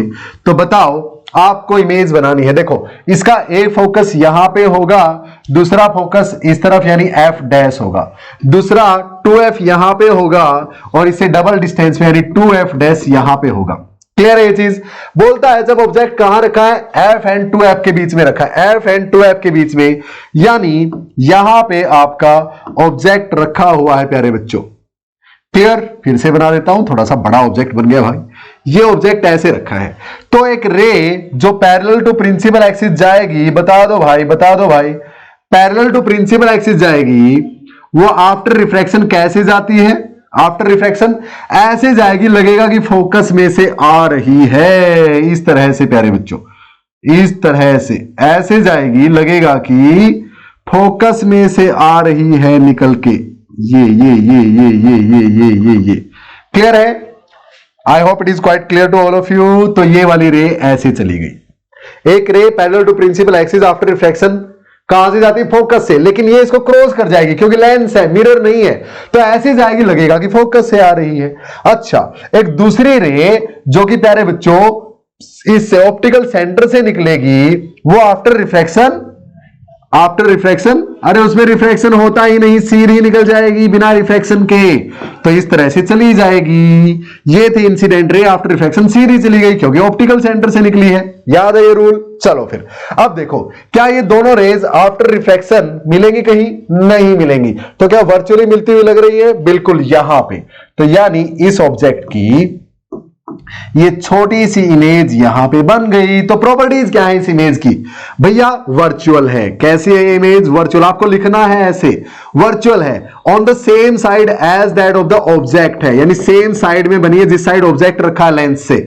अच्छा, तीसरी क्या है? डिमिनिश्ड है, छोटी बन गई। और याद रखना प्यारे बच्चों, डिमिनिश्ड, याद रखना कि कनकेव लेंस हमेशा ही छोटी इमेजेस बनाता है भाई। हाँ, ऑब्जेक्ट से छोटी। और इसमें हमेशा मैग्निफिकेशन भी क्या होता है? लेस देन 1 होता है, बट ग्रेटर देन 0, क्योंकि हाइट ऑफ इमेज बाय में height of object is always less than 1, because numerator क्या है? छोटा है, डिनोमिनेटर क्या है? बड़ा है, तो 1 से छोटी वैल्यू आएगी। और दोनों ही पॉजिटिव है, हाइट ऊपर की तरफ है दोनों की, इरेक्ट है, वर्चुअल है, इरेक्ट है, तो इरेक्ट है तो मैग्निफिकेशन पॉजिटिव आएगा। तो 0 और 1 के बीच में हमेशा मैग्निफिकेशन रहता भाई कनकेव लेंस के केस में, याद रहेगा भाई इस तरह से। अब सुनो, कनकेव लेंस की जगह मिरर दे दे, या कनकेव लेंस की जगह कनकेव मिरर दे दे, या फिर कनकेव लेंस की जगह कन्वेक्स लेंस दे दे। समझ में आई बात? चारों में से कोई भी दे सकता है। तो 6 केसेस कनकेव मिरर के, 2 केसेस कन्वेक्स मिरर के, 6 केसेस किसके? कन्वेक्स लेंस के, और 2 केसेस कनकेव लेंस के। ये प्यारे बच्चों आपको 8 केसेस, 8 और 8 16 केसेस अपनी कॉपी में ड्रॉ करके देखने हैं। एक मैंने यहां कर दिया। इन 16 केसेस में से 1 केस 100% आपके एग्जाम में इस तरह इमेज फॉर्मेशन का आएगा ही आएगा, जिसकी प्रॉपर्टीज आपको लिखनी है। और अगर इमेज फॉर्मेशन आ गई तो जो एक और क्वेश्चन 100%, 110% आएगा ही आएगा, वो होगा प्यारे बच्चों मिरर फार्मूला या फिर लेंस फार्मूला के बेस पे। मिरर फार्मूला क्या है? 1/v plus 1/u is equal to 1/f, और इसके साथ में magnification is equal to height of image by में height of object, that is equal to -v/u। ऐसे ही प्यारे बच्चों lens formula 1/v minus 1/u is equal to 1/f। यहां प्लस था, बस यहां लेंस फार्मूला में माइनस आ जाता है। और मैग्निफिकेशन इस केस में height of image by height of object ही रहता है, लेकिन it is not equal to -v/u but equal to plus का v/u। बस इनके फार्मूलाज के बेस पे एक क्वेश्चन बोलने की बजाय मैं एक न्यूमेरिकल बोलूं तो और बेटर होगा। वो न्यूमेरिकल 100% आपके एग्जाम में आना ही आना है। और कैसा आएगा? ये लो प्यारे बच्चों, ये न्यूमेरिकल पॉज करो और इसको सोल्व करो। आई hope everything is quite clearly visible. ठीक है, वो आ जाता ना ब्लर सा, उसका डर रहता मुझे। सर्दियों में ये प्रॉब्लम मुझे बहुत परेशान करती है। एक्चुअली हर ही टीचर को करती होगी प्यारे बच्चों जो ऑनलाइन पीडीजी कैमरा यूज करता होगा। डीएसएलआर से भी बेटर कैमराज आजकल आए हुए हैं। क्लैरिटी आई होप बिल्कुल अच्छी होगी, अगर ब्लर ना आया हो तो, जो कि मुझे नहीं लग रहा कि आ रहा है। चलो भाई स्टार्ट करते हैं। आई होप आपने पॉज किया, अपने टीचर की बात मानी, और इसका आंसर निकाला। अब मेरे वाले से मैच कर लो, नहीं किया तो अभी भी पॉज कर लो प्यारे बच्चों, क्योंकि आप अपने आप को टेस्ट कर पाते हो ऐसे। चलो फिर करते हैं। ऐसा ही प्यारे बच्चों एक क्वेश्चन फाइनल एग्जाम में मिलेगा। बस क्या हो सकता है कि यहां पे कनकेव मिरर दिया है, हो सकता है आपको कन्वेक्स मिरर दे दे, कनकेव लेंस दे दे, कन्वेक्स लेंस दे दे। बस चलो भाई, बेसिक्स का यूज करते हुए कैसे सोल्व करेंगे। Object is placed 5 centimetre in front of A concave mirror. Concave तो ऐसा होता है ना भाई, हाँ, ये बनाना नहीं है आपको फाइनल एग्जाम में, ये बनाना नहीं है, मैं बस आपको समझाने के लिए बना रहा हूं। तो इस तरह से इसके 5 सेंटीमीटर, फोकल लेंथ इसकी 10 सेंटीमीटर है, यानी ये एफ है और ये 10 दे रखा भाई। बोलता ऑब्जेक्ट इज प्लेस्ड 5 सेंटीमीटर, यानी यहां पे कहीं ऑब्जेक्ट रखा है ऐसे, ठीक है। तो बोलता है फोकल लेंथ कितनी है, 10 सेंटीमीटर। एक बात बताओ, फोकल लेंथ कनकेव मिरर की पॉजिटिव होती है नेगेटिव? इसका फोकस इस तरफ है भाई, तो ये पोल से सारे डिस्टेंसेस मेजर करते हैं। तो लेफ्ट गए मेजर करने के लिए, इंसिडेंट रे उस तरफ है, उसके अपोजिट गए तो नेगेटिव लेंगे फिर। अच्छा, ऑब्जेक्ट डिस्टेंस जो कि हमेशा ही नेगेटिव होती है, कितनी है, 5 सेंटीमीटर, तो -5 सेंटीमीटर। बोलता है distance and nature and size of the image formed निकालनी, अगर हाइट ऑब्जेक्ट की 2 सेंटीमीटर दे रखी है तो बिल्कुल simple, 1/v plus 1/u is equal to 1/f।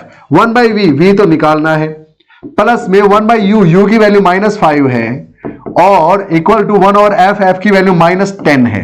अब 1/v यहां का यहां इक्वल टू -1/10, ये उस तरफ जाएगा प्लस हो जाएगा, 1/5 इज इक्वल टू -10, यानी 10 यहां पे एलसीएम ले लूं तो -1 प्लस में 2 बचेगा, तो यहां पे 1/10, 1/v की वैल्यू 1/10 आई है, तो v is equal to 10 centimetre आ गया, v is equal to plus का 10 आया। हाँ, यानी मिरर से इस तरफ 10 सेंटीमीटर की दूरी पे इमेज बनेगी। अब इमेज तो बन गई 10 सेंटीमीटर की दूरी पे, लेकिन किस साइज की या किस शेप की? तो प्यारे बच्चों, वैसे तो आपको पता है कि ऐसे केसेस में जब पोल और फोकस के बीच में ऑब्जेक्ट रखा हो तो वर्चुअल इमेज बनती है, यानी इस तरह बनती है, हाँ, और वो ऑब्जेक्ट से बड़ी होती है। देखे है या नहीं?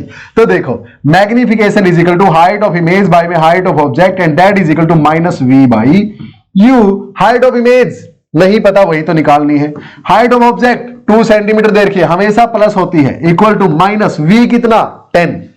अच्छा, और u कितना, -5, माइनस माइनस प्लस हो जाएगा, ये लो, तो 5 2 10, ये 2 इस तरफ चला जाएगा मल्टीप्लाई में, height of image is equal to 2 into 2, 4 centimetre आ गई प्यारे बच्चों, यानी ये 2 सेंटीमीटर था, तो यहां पे इमेज इससे डबल साइज की 4 सेंटीमीटर की बन जाएगी। क्या मेरी बात क्लियर है? तो नेचर, तो देखो डिस्टेंस निकल गई 10 centimetre from the pole behind the mirror. Nature erect है, वर्चुअल है, बिहाइंड द मिरर है।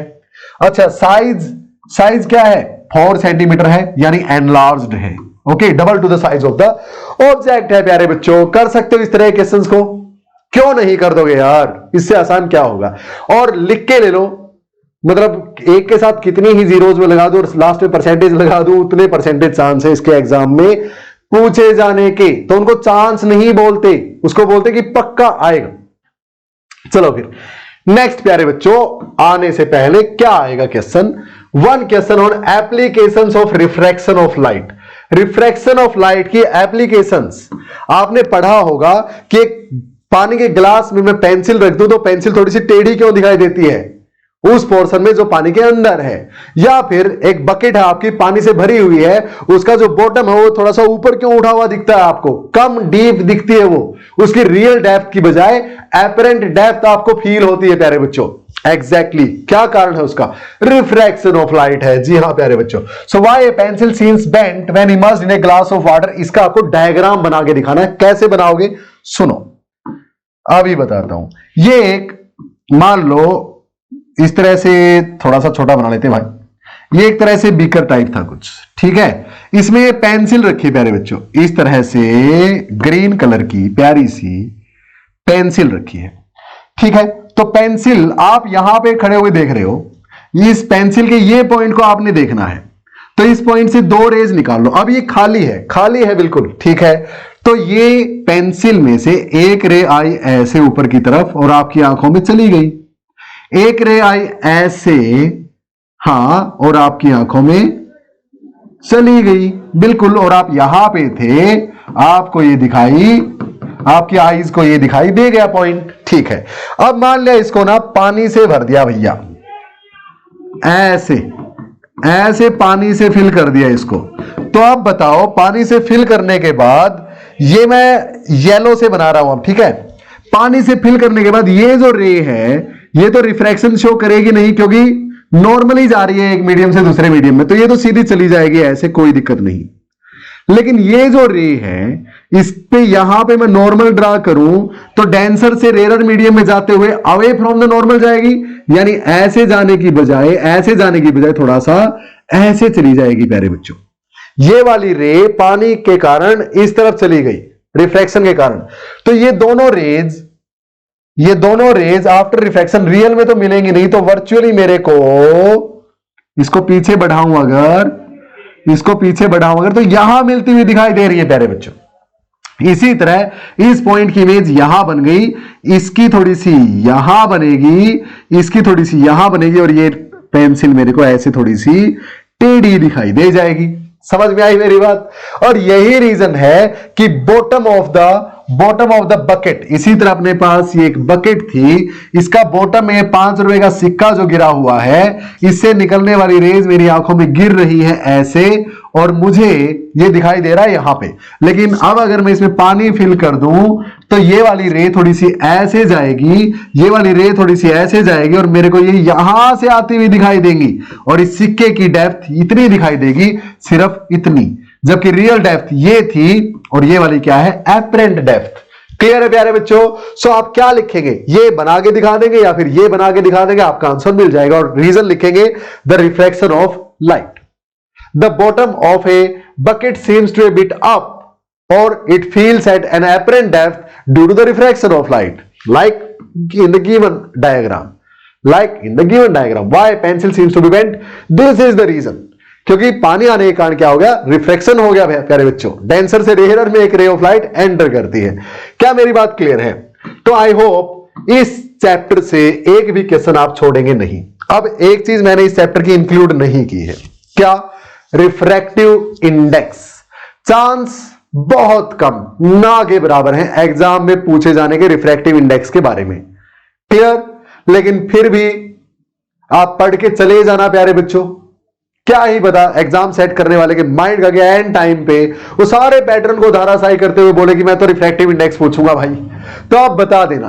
वैसे एक क्वेश्चन में रिफ्रैक्टिव इंडेक्स का लास्ट में करवाने वाला हूं टॉपर्स के लिए, वो जरूर कर लेना, क्योंकि भैया उसके चांसेस हैं, क्योंकि वो कुछ ना कुछ तो अलग पूछेगा, और वो मैं आपको बताऊंगा कि क्या वो अलग है रिफ्रैक्टिव इंडेक्स में। चलिए फिर आगे चले।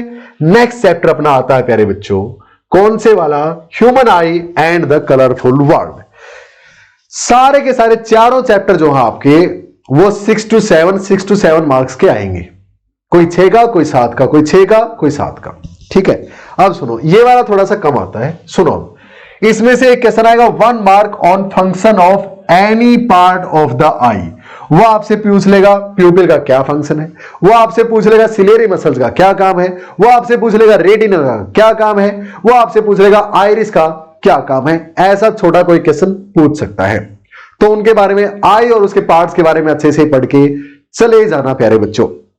अगला क्वेश्चन जो यहां से पूछेगा, एक न्यूमेरिकल ऑन मायोपिया या फिर हाइपरमेट्रोपिया पूछे जाने के पूरे चांस है, क्योंकि प्यारे बच्चों ये चैप्टर आपका पूरे का पूरा डेली लाइफ एप्लीकेशंस पे बेस्ड है। और सीबीएसई ने बिल्कुल क्लियरली बोला है कि प्रैक्टिकल यानी एप्लीकेशंस जिन कंसेप्ट्स की डायरेक्ट लाइफ में, डेली लाइफ में देखने को मिलती हैं, उनके पूछे जाने के चांसेस ज्यादा हैं as compare to other topics. और इस चैप्टर के सारे टॉपिक्स, क्या आई डेली लाइफ, क्या लाइफ ही है आई तो अपनी यार, है ना। A beautiful gift from the God that is given to the human mankind। चलो अंग्रेजी अपनी एडजस्ट कर लेना यार, फिजिक्स पे ध्यान दो। 1 numerical on myopia and hypermetropia, यहां से पक्का आएगा भैया। एक क्वेश्चन मैं करवा देता हूं, दूसरा यानी मैंने पता नहीं मायोपिया पे लिया है हाइपरमेट्रोपिया पे, इस प्रीवियस ईयर का पूछा गया क्वेश्चन है, देख लो। अबे चल, क्या हुआ तेरे को, सर्दी मान गया क्या? ये नेक्स्ट देखो भैया, बोलता है पर्सन कैन सी देख सकता है clearly as close as 30 centimetre. उसको पास से पास 30 सेंटीमीटर का दिखाई देता है, उससे पास की चीजें दिखाई नहीं देती। Means person is suffering from far sightedness. Sir दिखता नजदीक का नहीं, बोल दिया फार साइटेडनेस, हाइपरमेट्रोपिया। हाँ प्यारे बच्चों, फार साइटेडनेस यानी दूर का देखने के लिए उसकी आंखें बाउंड हैं, बट नजदीक का नहीं दिखाई देता। That is the far sightedness. जी हाँ प्यारे बच्चों, और इसी को हाइपरमेट्रोपिया बोलते हैं भाई। कौन सा लेंस यूज करते हैं इसको करेक्ट करने के लिए? कॉन्वेक्स लेंस यूज करते हो सर। एग्जैक्टली प्यारे बच्चों, तो करते हैं स्टार्ट। तो देखो आई का नियर पॉइंट कहां होना चाहिए? 25 सेंटीमीटर पे होना चाहिए, बट कहां है? 30 सेंटीमीटर पे है। तो what should be the focal length and nature of the lens to be used to correct his vision. बोलता है जो चश्मे उसको लगाने हैं उस पर्सन को, उनका नेचर और फोकल लेंथ, उनके लेंस की कितनी होनी चाहिए। तो नेचर तो आपको पता है, हाइपरमेट्रोपिया के लिए कन्वेक्स लेंस का यूज किया जाता है। तो नेचर तो बता दिया कि सर कन्वेक्स लेंस यूज करना है, लेकिन कितनी फोकल लेंथ का वो निकाल देंगे। सुनो ध्यान से, ये उनकी आई है प्यारे बच्चों। ये उनकी आई का लेंस है, ये कन्वेक्स लेंस है, ठीक है। अगर ऑब्जेक्ट 30 सेंटीमीटर पे रखा है, ये रखा 30 सेंटीमीटर पे भाई, ठीक है। ऑब्जेक्ट रखा है कितने पे? 30 सेंटीमीटर पे, ठीक। और उनको दिखाई नहीं दे रहा, तो ये लेंस जो उनके आई का मतलब चश्मे का यानी स्पेक्स का जो लेंस है वो ऑब्जेक्ट 30 सेंटीमीटर पे नहीं रखा। सॉरी ऑब्जेक्ट कहां रखा है? जहां वो अच्छे से नहीं देख पाते। 25 पे कहां रखा है? 25 सेंटीमीटर पे। यहां का पर्सन को अच्छे से नहीं दिखता, तो क्या करें? एक ऐसा लेंस उसकी आंखों के सामने रखो। उनकी आईज कहां है? आईज तो यहां है पर्सन की, आई तो यहां है। आई के आगे लगेगा ना चश्मा, हाँ ये रहा चश्मा। तो आई को 30 सेंटीमीटर पे रखी हुई चीज अच्छे से दिख जाती है, 25 पे रखी हुई दिखाई नहीं देती। और अब ऑब्जेक्ट कहां रखा भाई? 25 पे। तो u is equal to always 25 centimetre in case of hypermetropia. अब माइनस लेंगे, बिल्कुल u is always negative.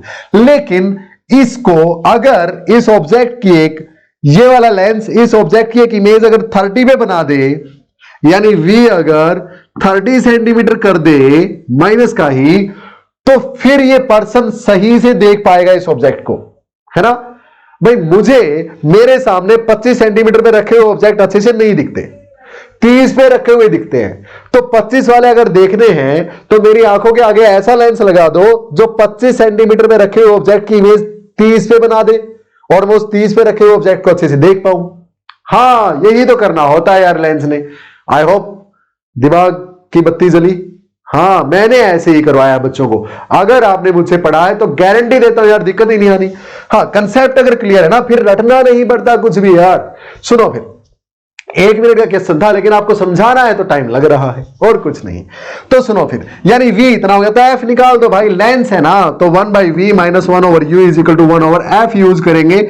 v कितना है? माइनस का 30, माइनस में u कितना है? माइनस का 25, यानी माइनस माइनस प्लस हो जाएगा, इज इक्वल टू 1/f। यहां से एलसीएम आपने कितना ले लिया? 150 ले लूं क्या?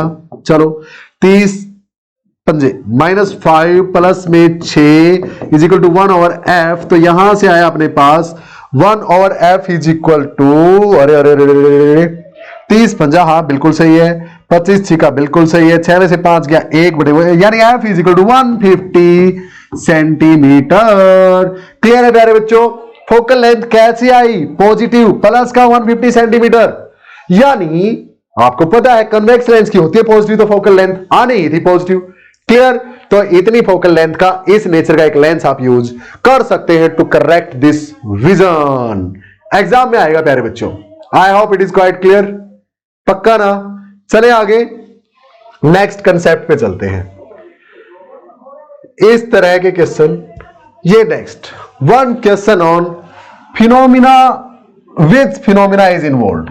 मोस्ट इंपोर्टेंट प्यारे बच्चों, क्योंकि डेली लाइफ में फिनोमिना आप ऑब्जर्व करते हो तो इनके बेस पे क्वेश्चन आने के पूरे चांस हैं। तो मोस्ट इंपोर्टेंट है one question on which phenomena is involved. कैसे सर? क्वेश्चन कैसे पूछेगा? सुनो भाई, ये जो पेज मैं आपको अब दिखाने जा रहा हूं, 1 2 3 4 5 6 6 में से एक क्वेश्चन 110% एग्जाम में ऐसे का ऐसा उठ के आ जाएगा। क्लियर? सुन लो ध्यान से, और आपको ये तीनों फिनोमेना अच्छे से पढ़ के जाने हैं। सुनो, इन सब का आंसर बताता हूं। Why stars twinkle but planets doesn't? Stars twinkle due to the atmospheric refraction. पढ़ना है क्या होता है atmospheric refraction. Okay, atmospheric refraction पूरा लिख लेना। बट प्लैनेट तो ट्विंकल नहीं करते सर, क्योंकि प्यारे बच्चों प्लैनेट इतना ज्यादा दूर नहीं है जितना कि स्टार्स हैं। तो प्लैनेट थोड़ा सा पास है अपने, तो प्लैनेट के इस पॉइंट से आने वाली लाइट अगर रिफ्रैक्ट होती तो यहां वाली पहुंच जाती है आंखों तक, यहां वाली रिफ्रैक्ट होती तो यहां वाली पहुंच जाती है। तो साइज बड़ा है प्लैनेट्स का due to their closeness to us. Earth के ज्यादा क्लोज है planet as compare to the stars.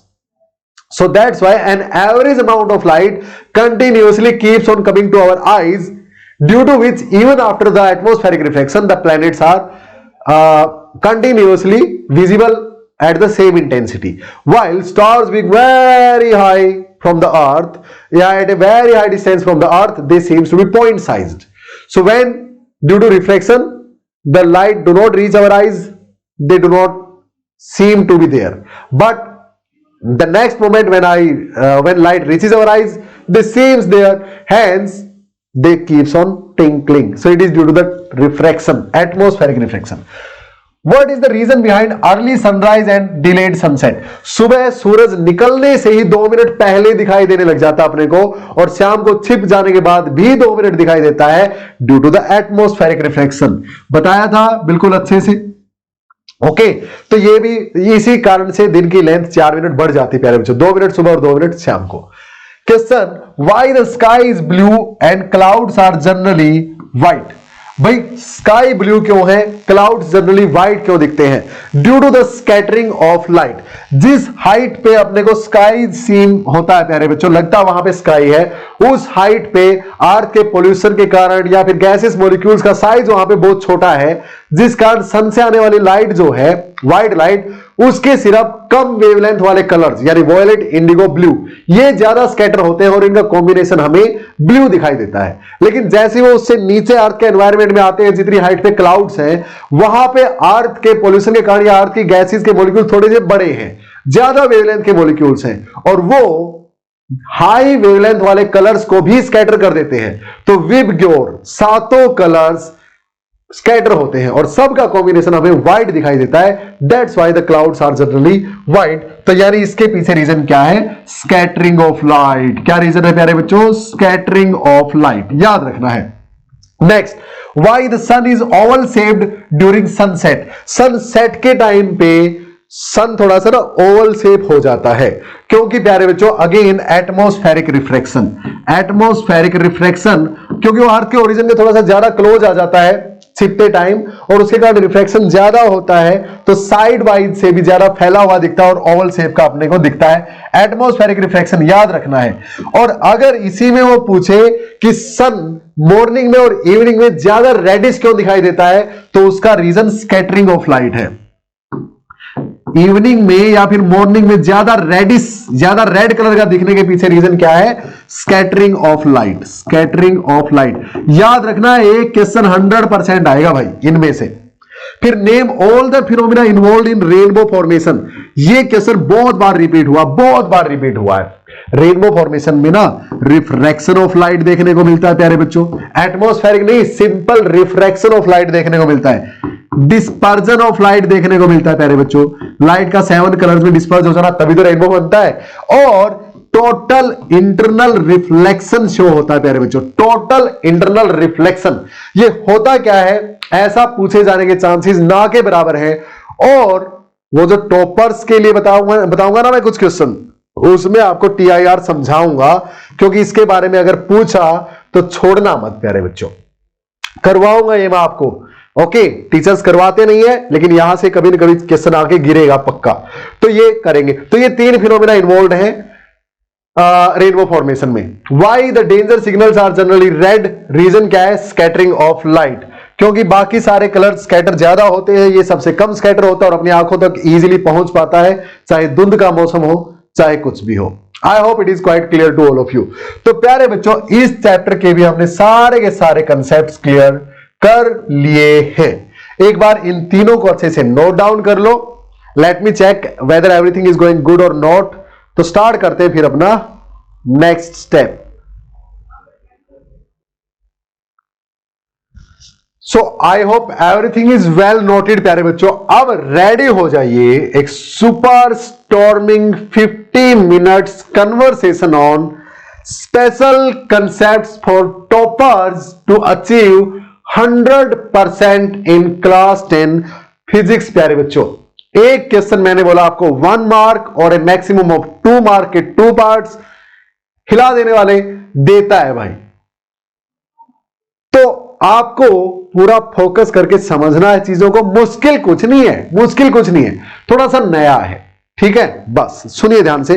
किसी ने पढ़ा भी होगा, मैंने तो क्लास में पढ़ाया भी है, ठीक है। आप सुनिएगा ध्यान से प्यारे बच्चों। चलिए भाई, तो सबसे पहला है practical question on Ohm's law. जी हां प्यारे बच्चों, किस तरह का क्वेश्चन, प्रैक्टिकल क्वेश्चन ओम्स लॉ के बेस पे आपसे पूछ सकता है वो मैं आपको बताता हूं। क्या करेगा, सिंपली 1 मिनट की बात है, ऐसे दे देगा आपको कि ये एक एमीटर है भैया। ये क्या है, एक एमीटर। इस तरह से रीडिंग्स दे देगा 1 2 3 4 ऐसे, 1 2 3 4 ऐसे, 1 2 3 2 3 4 ऐसे, इस तरह से ऐसी रीडिंग दे देगा प्यारे बच्चों। और यहां लिखेगा एमई, इसका मतलब है मिली एमीटर की ये रीडिंग है। यहां पे लिखा है 10, यहां पे 20, यहां पे 30, यहां पे 40। क्लियर। इसी तरह दे देगा यहां पे और बोलेगा इस तरह से, और बोलेगा 15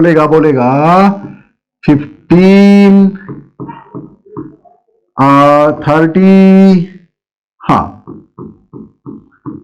और 45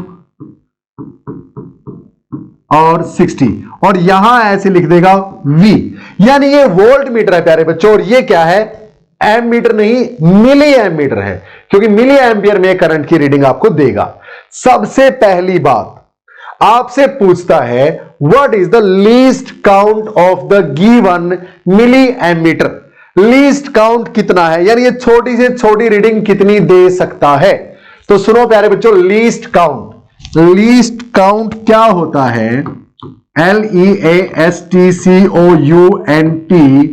लीस्ट काउंट क्या होता है, जो सबसे छोटी रीडिंग ये एमीटर दे सकता है। कितनी है वो तो ये है सर, वो तो ये वाली रीडिंग है। यानी 0 से फर्स्ट स्टेप कितने का है, तो देखो 1 2 3 4 5 स्टेप मिलके 10 मिली एम्पियर बनाते हैं। तो एक स्टेप कितने का है, 2 मिली एम्पियर का यार। तो इस मिली एमीटर का लीस्ट काउंट है 2 मिली एमीटर। इस वोल्ट मीटर का लीस्ट काउंट बता दो भाई। ये फर्स्ट स्टेप, तो देखो 1 2 3 4 5 स्टेप मिलके 15 वोल्ट बनाते हैं। तो एक स्टेप कितने का है, 3 वोल्ट का। यस, तो इसका लीस्ट काउंट कितना है भाई, 3 वोल्ट। क्या याद रहेगा, क्या लीस्ट काउंट निकाल दोगे।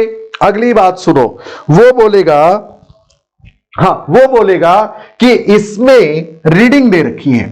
इसको ऐसे बनाया है भाई, फिर से बना देता हूं अच्छे से। ये लो, ऐसे कर लेते हैं। ऐसे रीडिंग दे रखी है इस तरह से, वोल्ट मीटर की रीडिंग है इस तरह से। बोलता है जिस भी रजिस्टर या कंडक्टर के लिए रीडिंग शो कर रखी है उस रजिस्टर या कंडक्टर का रेजिस्टेंस बताओ।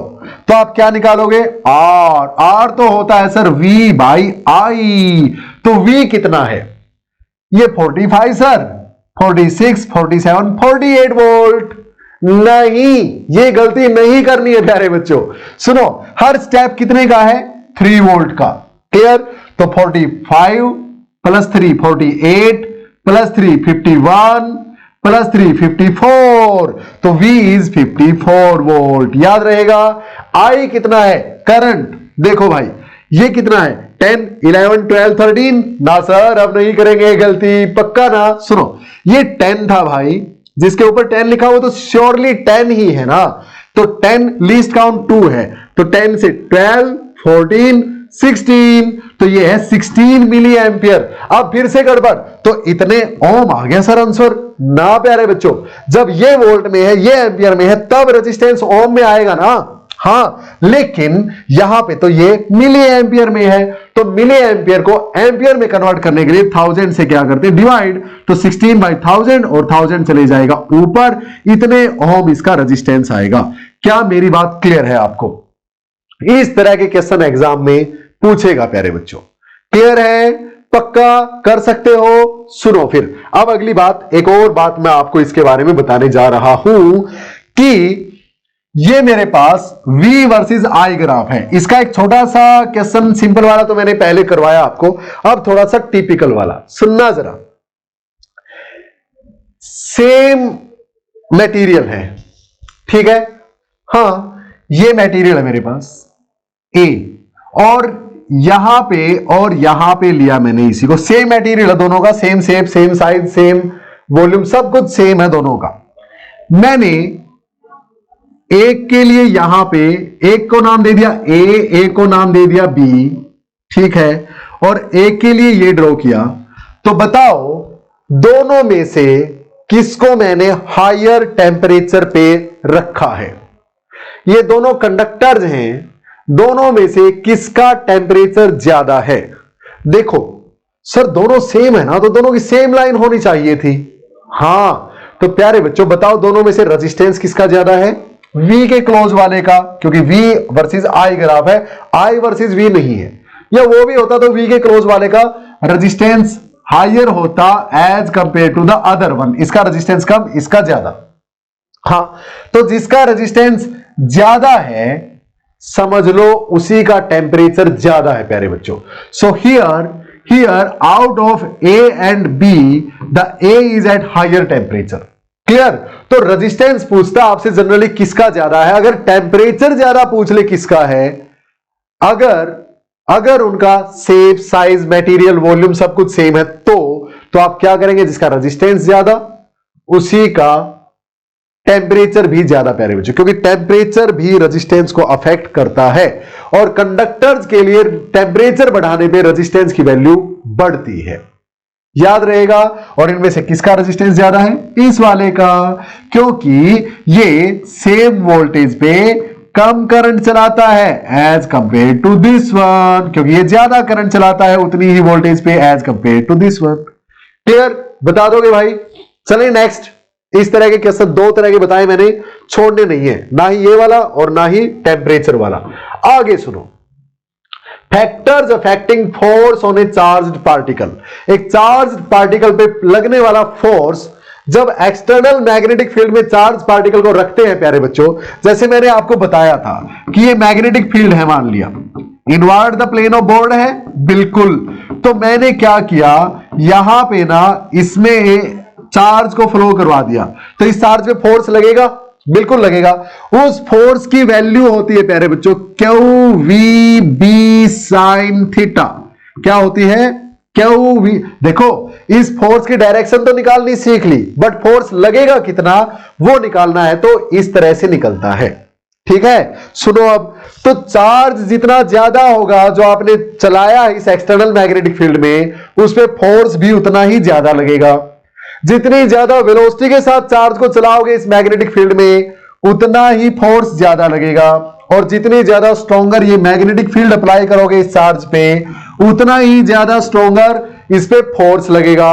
और प्यारे बच्चों, साइन ऑफ थीटा यानी angle between direction of velocity and magnetic field जितनी ज्यादा होगी उतना ही ज्यादा ये फोर्स लगेगा। कैसे सर? सुनो, मैग्नेटिक फील्ड बोर्ड के अंदर की तरफ है, अगर मैं चार्ज को भी बोर्ड के अंदर की तरफ ही फेंक दूं तो थीटा कितना हो जाएगा? 0, क्योंकि मैग्नेटिक फील्ड भी उस तरफ, वेलोसिटी की डायरेक्शन भी उस तरफ, तो थीटा 0, साइन 0 होता है, तो टोटल फोर्स 0 हो जाएगा।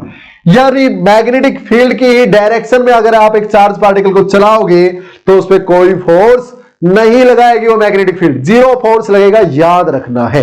अच्छा, अब दूसरी बात, अगर मैं मैग्नेटिक फील्ड उस तरफ और चार्ज पार्टिकल को बाहर की तरफ चला दूं, यानी थीटा को 180 डिग्री कर दूं, तो प्यारे बच्चों साइन ऑफ 180 भी 0 होता है, तो फिर भी कोई फोर्स नहीं लगेगा।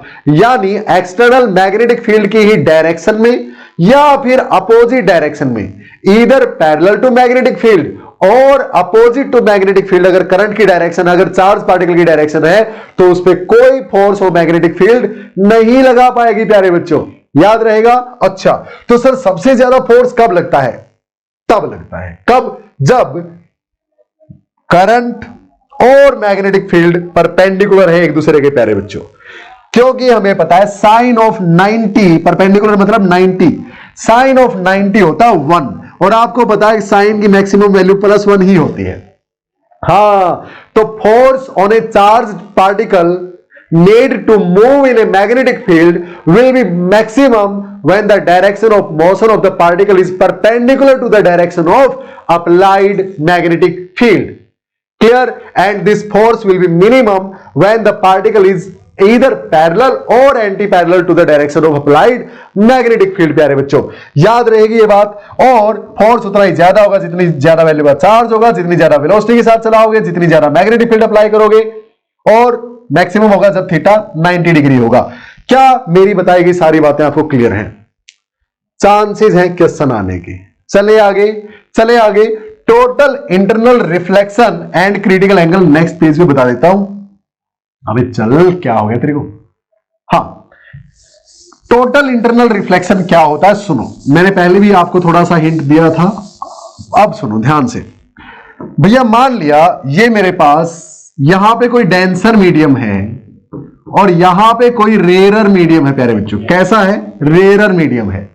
तो एक रे ऐसे एंटर करेगी, एक रे ऐसे एंटर करती है डेंसर से रेयरर में, तो ये नॉर्मल है, ये नॉर्मल है बिल्कुल। तो इतनी एंगल से इसने एंटर किया, आई इतना था, तो ये रे अब डेंसर से रेयरर में जाएगी तो सीधा जाने की बजाय नॉर्मल से अवे हो जाएगी। हाँ बिल्कुल हो जाएगी। तो नॉर्मल से अवे यानी सीधा जाने की बजाय थोड़ा सा इस तरफ चली जाएगी।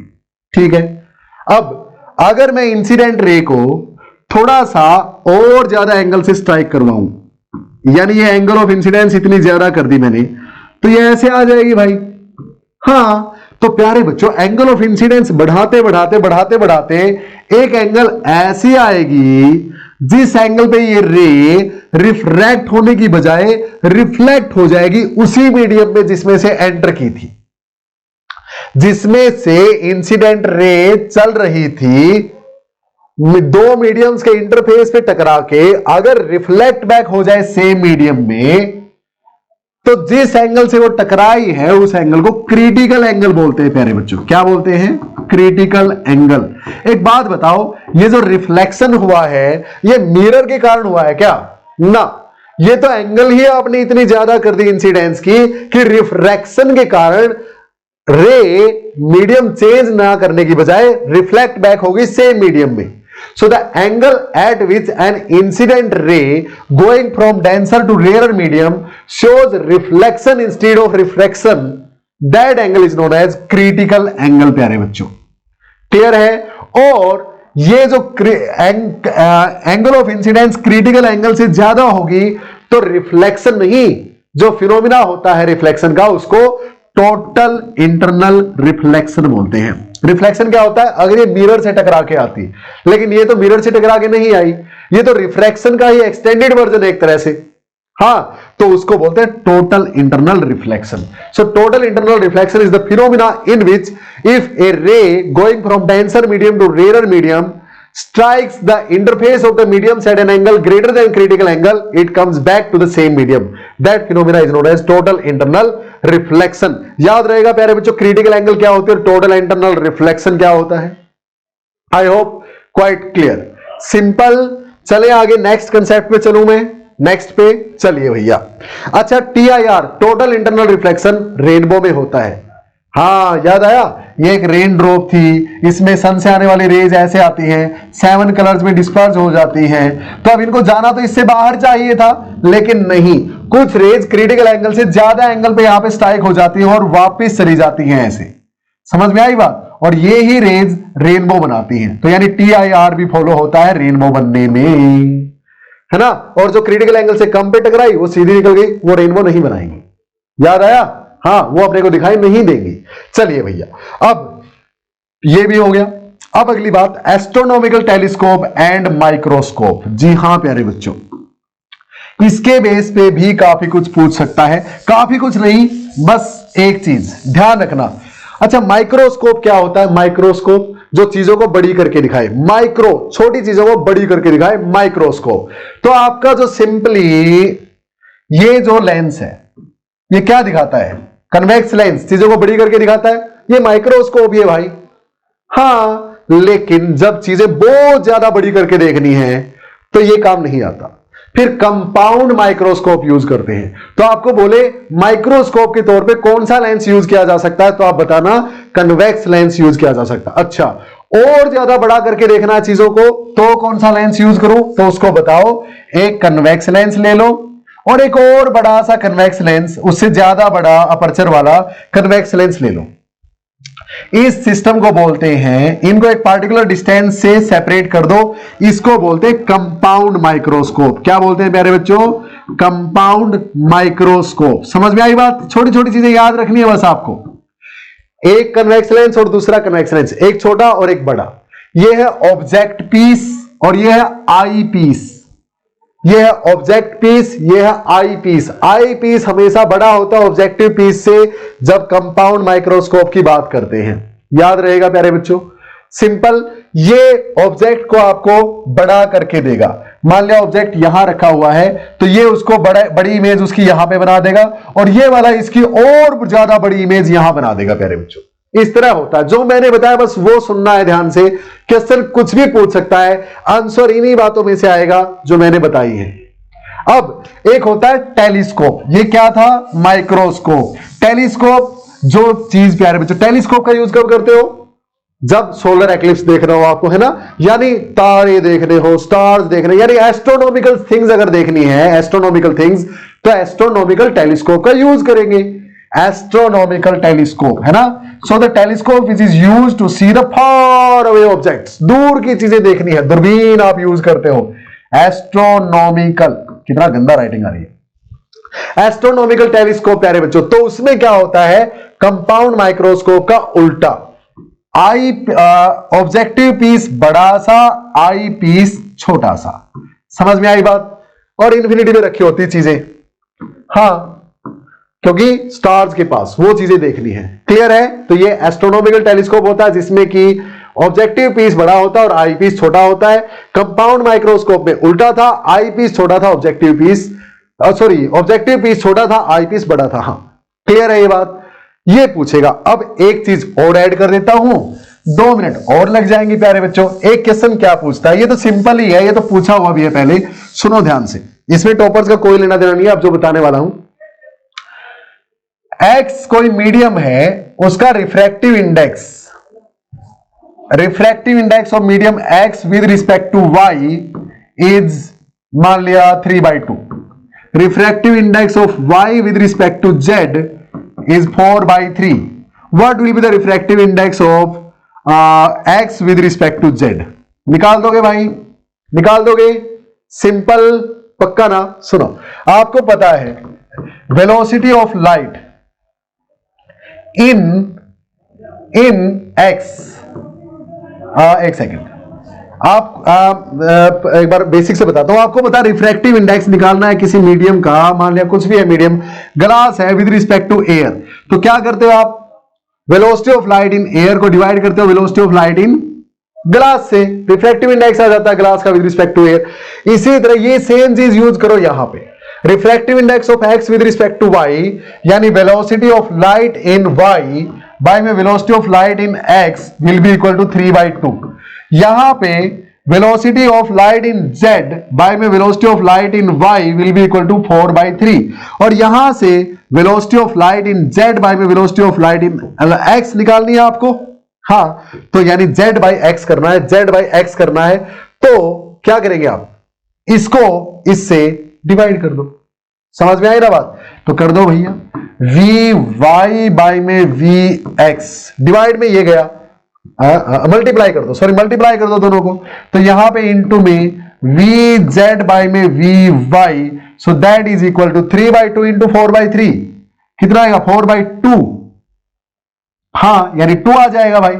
हाँ, ये तो दोनों कैंसिल हो गए, तो vz बाई vx आ गया, vz बाई vx आ गया कितना? 2। तो refractive index of x with respect to z 2 आ जाएगा। तो इस तरह का क्वेश्चन ये है प्यारे बच्चों। तो जो मैंने आज आपको करवाया है, आई होप क्वाइट क्लियर सब कुछ हो गया होगा प्यारे बच्चों। अब बिलीव कीजिए, ये जो 1.5-2 घंटे का लेक्चर आपने देखा है, इसी के बेस पे फाइनल एग्जाम में 99% थिंग्स आपको नजर आएंगी। इतनी मेरी गारंटी है। गारंटी तो मैं 1% की भी ले लूंगा, बट उनके लिए भी कुछ स्कोप छोड़ दो प्यारे बच्चों, जिन्होंने पेपर सेट करना है ना। हाँ, और वैसे भी हमने काफी सारी चीजें इसमें डिस्कस कर ली हैं। सो बिलीव इन मी और अपनी तैयारी स्टार्ट कीजिए। जो बच्चे जिनको लगता है कि हमें तो फिजिक्स में कुछ नहीं आता, वो जो बताया है उन चीजों को भी पढ़ेंगे तो उनके 20 मार्क्स फॉर श्योर हैं। जो बच्चे लगते हैं कि एक दो मार्क्स छिन जाता है हमारा, ये जो टॉपिक्स लास्ट की 15 मिनट में करवाया मैंने, नहीं छिनेगा भैया मार्क। और जो एवरेज बच्चे हैं, प्लीज इसको फॉलो कीजिए जो मैंने बताया है, आप टॉपर्स में शुमार हो जाओगे। सो आई होप प्यारे बच्चों काफी मजा आपको आया होगा। Thank you for this amazing support from all of you. पढ़ते रहिए, बढ़ते रहिए। कोई भी डाउट या प्रॉब्लम है तो 9729856173, जी हाँ प्यारे बच्चों, इस नंबर के द्वार आपके लिए हमेशा खुले हैं। कोई भी डाउट, कोई भी प्रॉब्लम मुझसे डिस्कस कर सकते हो। Okay, so see you soon in the next one. Till then keep learning and all the best for the 20th of February प्यारे बच्चों। See you soon in the next one. Bye, जय हिंद।